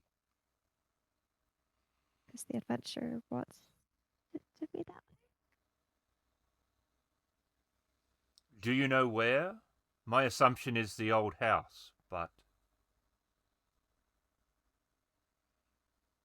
He looks, he says, I I don't know exactly where it's by the river, but the others followed, so if we go and we see them, then and he looks back at the wolf and then goes, "You're not built for speed. Stay here." And Piper will turn to the kid. "Lead on." he nods and turns back the way he came and begins hastily leading you towards the river. Now, he doesn't exactly know where he's going, but as you make your way down the riverbank, there is only really one area where houses used to be. They've all been abandoned since the flood, but outside of one of them, you see a group of 5 other children looking uncertainly at a house. You find a destroyed house, still bearing signs of the deadly flood that claimed the lives of its former inhabitants. The wooden door and its frame are marked with roughly carved religious symbols that you recognize meant to keep evil away. Walk up to it. And the bats are all sort of standing outside, clearly unsure of whether they should go in or not. And Piper does. Okay. Inside, among destroyed furniture and other detritus, you can see bare footprints on the floor. They lead to a set of steps, then appear to descend. You assume the steps lead to a basement or cellar, but if so, it is completely flooded. The footprints lead right up to the dark water.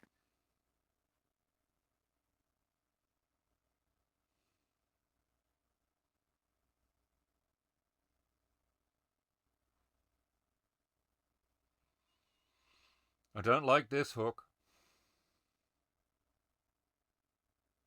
You never like anything. Do you like this? No, but I'm just saying, you never like anything. This is absolutely giving the enemy the home ground advantage. Almost definitely. So are we swimming? Where? Down?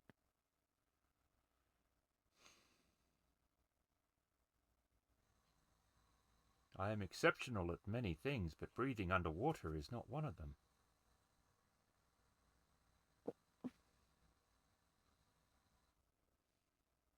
Well, if it's water just forever, then he's already dead. But if it's not, then it's not.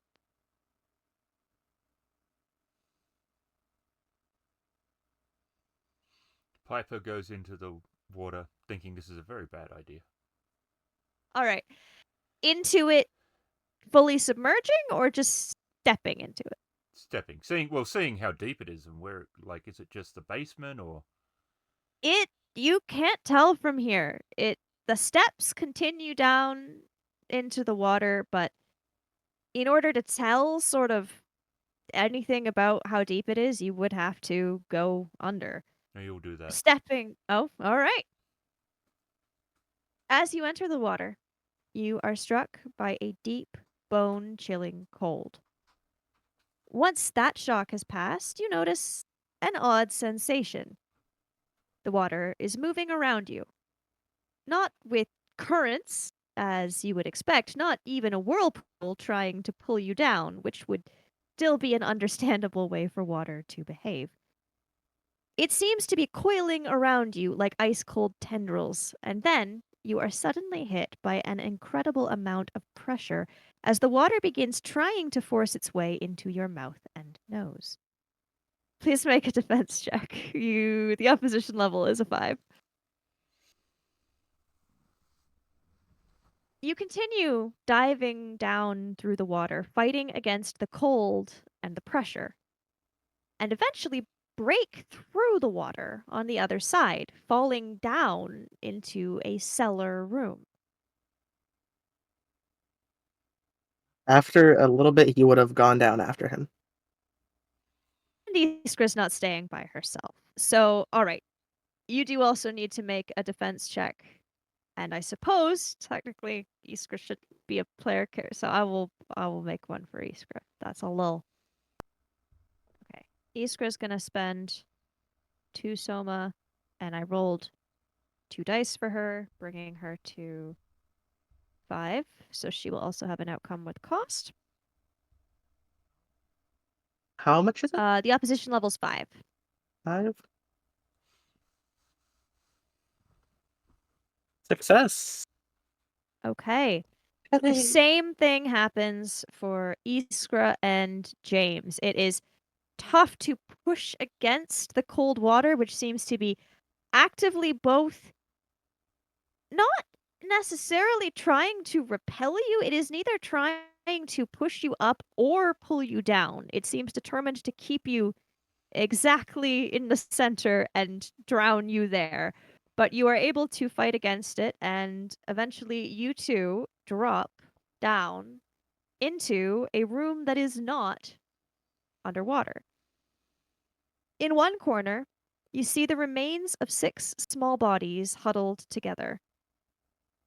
The boy you recognize as the leader of the bats, and whom you have just now heard referred to as Pepe, is kneeling on the ground before them, seemingly in shock, while his mother's ghostly form stands and strokes his hair. In the center of the room, you see what looks like a huge heart formed of dead plants, animal carcasses, household refuse, and other debris. It pulsates, giving off a cold and malevolent aura.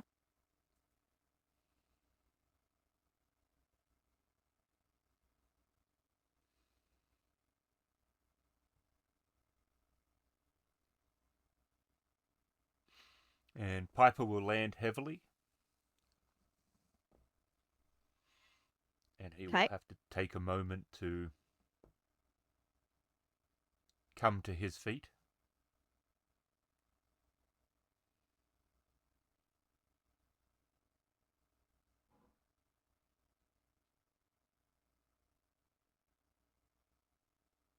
Iskra is going to be winded from, well, landing, but also just from holding her breath the way down. So she is kneeling on the floor, breathing heavily for a minute, just trying to catch her breath. And that is her cost.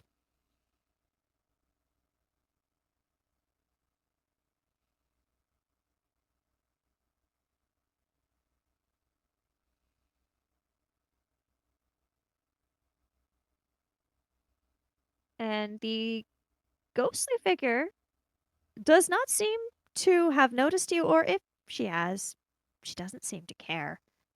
But you can hear her just saying in a soothing sort of a voice to the terrified boy on the floor. It's all right. It's all right. Soon we will all be together.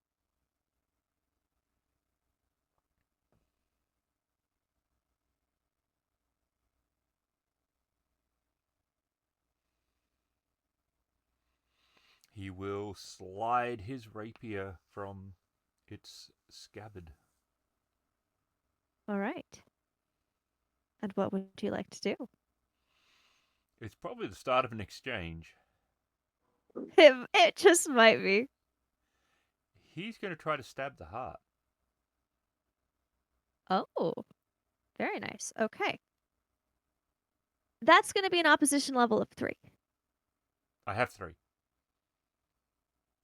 That's an outcome with a cost if you don't want an additional success of any variety. I'll I'll have a go.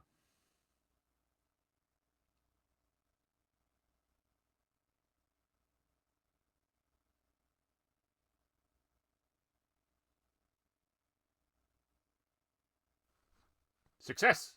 So a standard Okay, good. outcome. Standard outcome. All right, how are you stabbing this heart? He's taking a little bit of time to get his breath back and take in the room. And he reaches up and he pulls a wet strand of hair out of his face. And he moves forward slowly. And then, with that rapid speed that he has, he snaps into a lunge with the rapier piercing some of the heart before ripping it out and spinning backwards. Okay.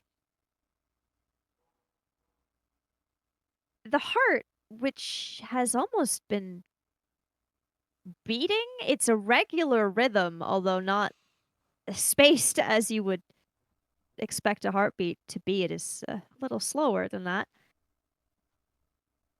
It skips a beat almost, and the soothing motherly voice coming from the corner stops. And the ghost slowly turns to look at you. And then she lets out a shriek and rushes forward and rushes right through you. And I need you to roll me a d6. It's not it's not good, but it's not bad. 3. 3. And for a moment, you are not you. You are someone else entirely in this house, but it's not flooded. It's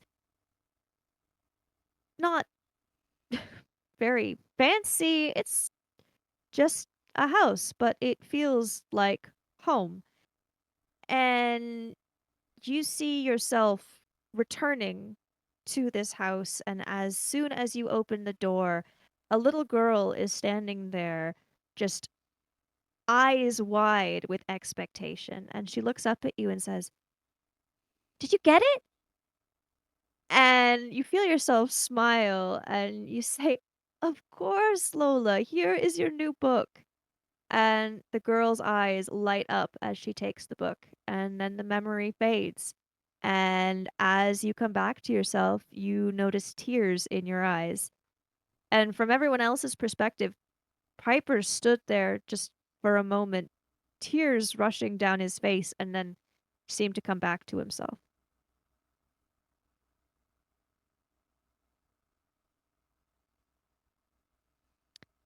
player action. I take it that means James.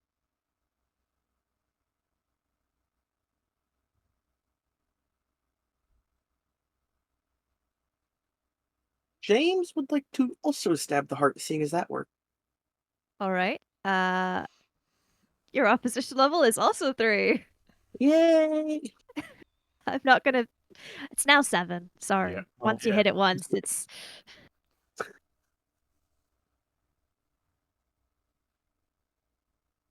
James will take a wild slash at the heart as it plunges deep into it. All right. And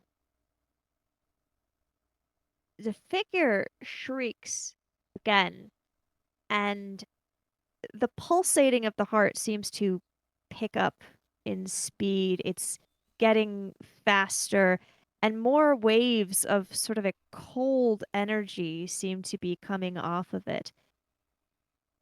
Iskra sees that everyone else has been attacking this large, strange heart. So she is going to follow suit. Uh, she's got a base of 3 for her teeth and claws, so I'm just going to go with that since I'm not supposed to roll anyway. Iskra springs forward and sinks her teeth into a section of this strange amalgamation of objects. And you hear 2 cries. One from the ghost, the second, a little less pained, from Iskra, who jumps backwards and begins sort of rubbing her mouth. It seems as though she injured herself somehow biting it. That is her cost. It is very cold.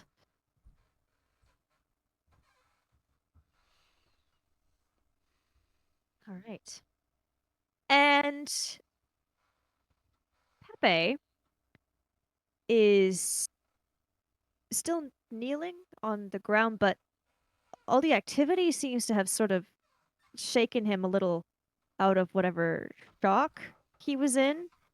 And he is even less clear on what is happening, probably, than you, but seeing as how everyone else seems to be attacking this heart, he goes to throw a knife at it, but then he stops and instead turns to face the ghost and does something that you perhaps were not expecting. He begins to whistle a song.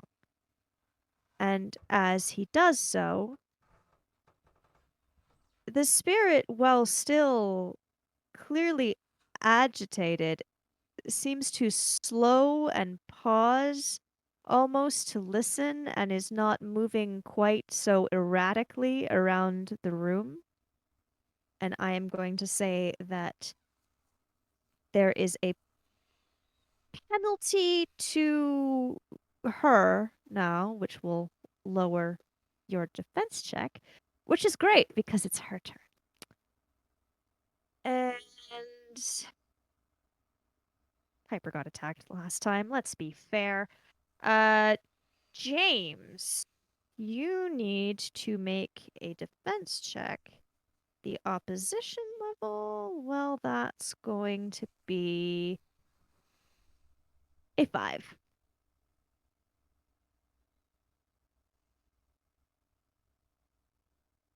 Okay.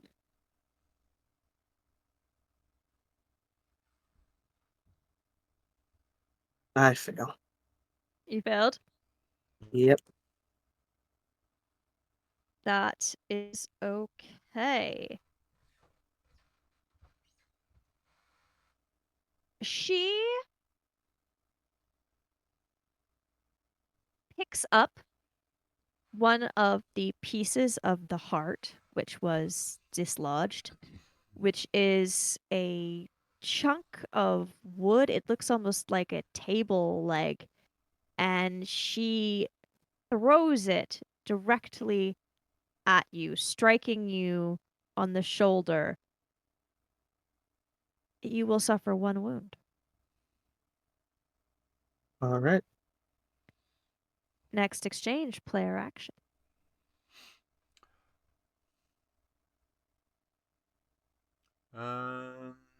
Well, Piper's going to attack the heart. Okay.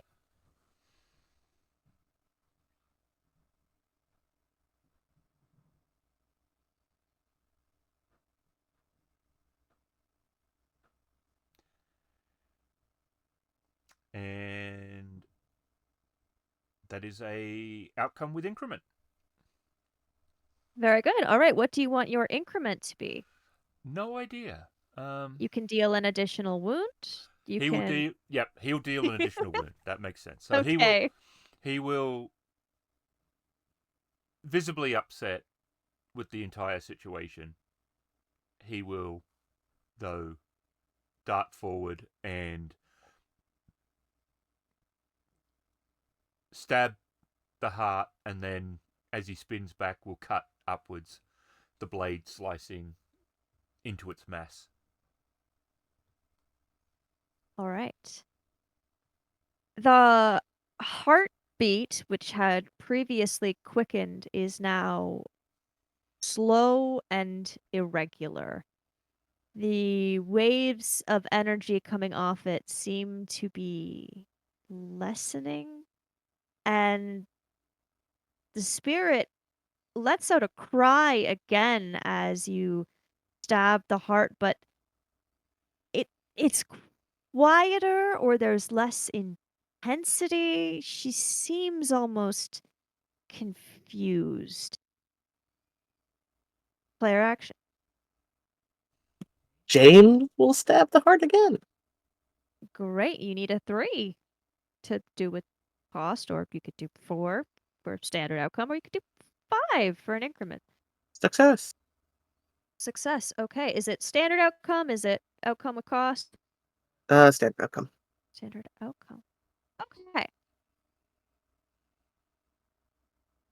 How are you stabbing this large heart? He will plunge his sword deep into the center of it, and then he'll just start tearing at it with his claw. All right. And as you do so, an absolutely anguished cry erupts from the spirit who is behind you. The heartbeat, which had slowed, quickens again to an almost incomprehensible speed, and then suddenly the entire collection of objects seems to blow apart from the inside, scattering across the room. The heart is no more.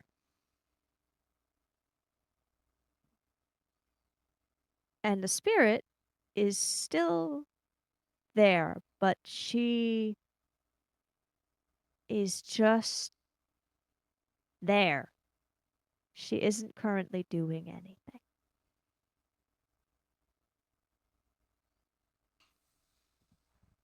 This has to stop. And she turns slowly to face you from where she was looking at Pepe. What has to stop? The murders, the killing of the children. I I don't know what you mean. For the last 7 years, in November, you return and take another 7 from the town.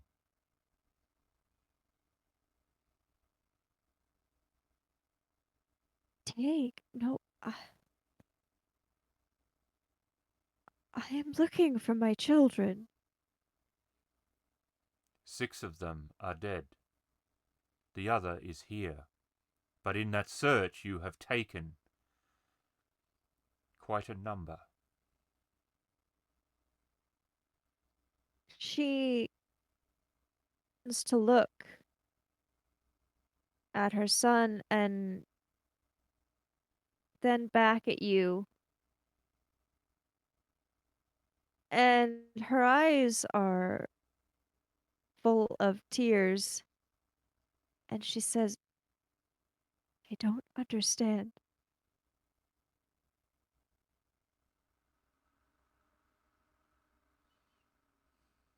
You have been reliving the events, perhaps? But the damage you have caused to other families has been immeasurable. And make it stop. We intend to.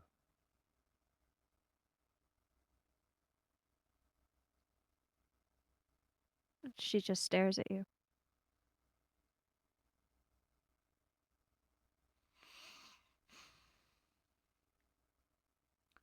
Does Piper know,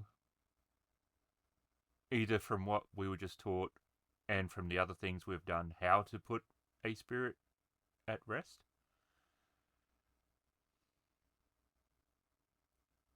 I will say that with what you were taught, you could certainly try. He will look at the two of them and say your goodbyes and make peace with each other.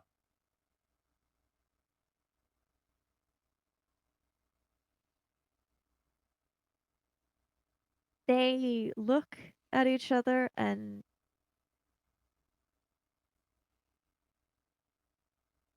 she looks sad and confused, and he looks terrified but sad as well. And for a moment, neither of them move. But eventually, he steps forward and he looks up at her, and she places a hand on his shoulder and leans down and kisses his forehead. And then she steps back and turns back to you. And he will murmur an incantation, but he's not trying to do one that causes harm. He's trying to dispel her, but not like a malevolent spirit. For a moment, as you recite the words that you were taught, you're not sure if anything is happening. Everything seems the same, but after a moment or two, she starts to simply fade, not turn into water like the ghostly children did, not blow apart into pieces like the strange heart. As you continue, once you reach the end, she simply is no more. And paying attention to what you've learned, reaching out for any sort of spiritual connection, you feel there is nothing here.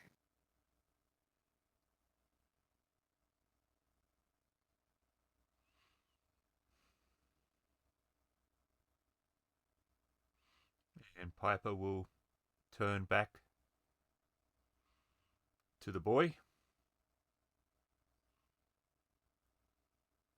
and he will jab him with his cane. And he looks at you. I am in no mood for that lip that you are so used to giving. You have had a second chance. Do better, or you're going to rot in a prison.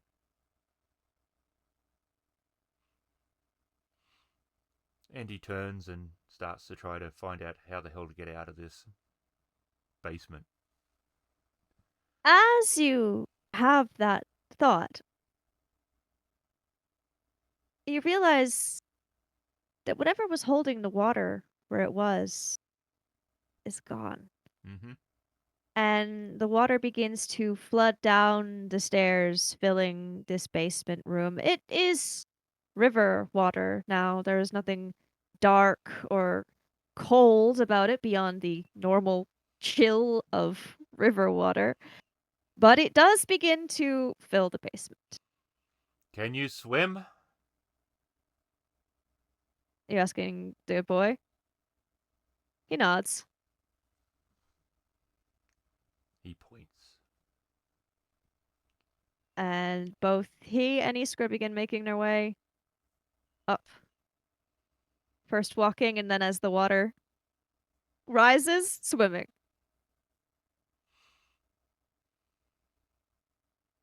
And he will swim back to the exit. Okay. And you are able to. It is, as long as you can swim, there's no real challenge there. There's nothing strange about the water anymore. It does not resist your efforts. And exiting the house, you find a worried throng of 6 children waiting. Who knows how long they've been waiting at this point? You've perhaps lost track of time, but they seem extremely relieved to see all of you return. And he's dripping with water. And he's shaking some of it out. Hook! I don't like this. I much prefer being aboard a ship and not in the water. Exactly. I like swimming. Of course you do. Fun. It's not a horrible use of time, but when you have this luscious velvet, it does not treat it well. Mm.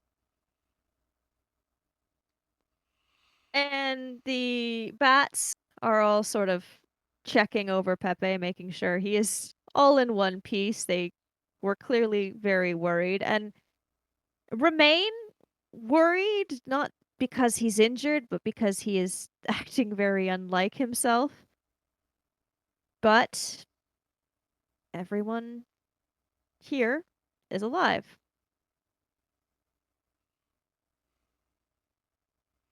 And Piper will turn and start making his way back down the street. Okay, where are you headed to? The tavern. The tavern. All right. You can get there.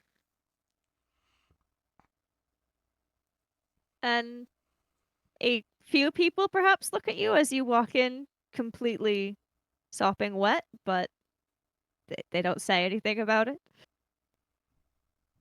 Yes, we did it. We fixed your missing children thing. You're welcome. You hear some confused murmuring, but again, no one's about to question you.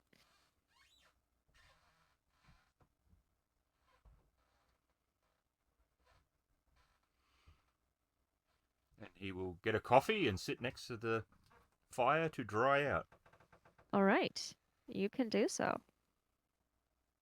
And you are able very easily to arrange travel back to your own monastery. And after some time, you arrive. And a few days later, Piper is going through the library, pulling books down one at a time in one particular section, looking at it. No, putting it back, grabbing the next one. No. And finally, he pulls one out and he looks at it and he smiles and he takes a quill and he opens it up and he writes to Lola and then closes it and puts it back on the shelf.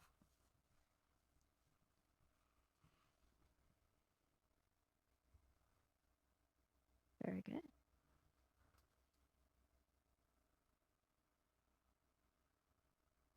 Very well.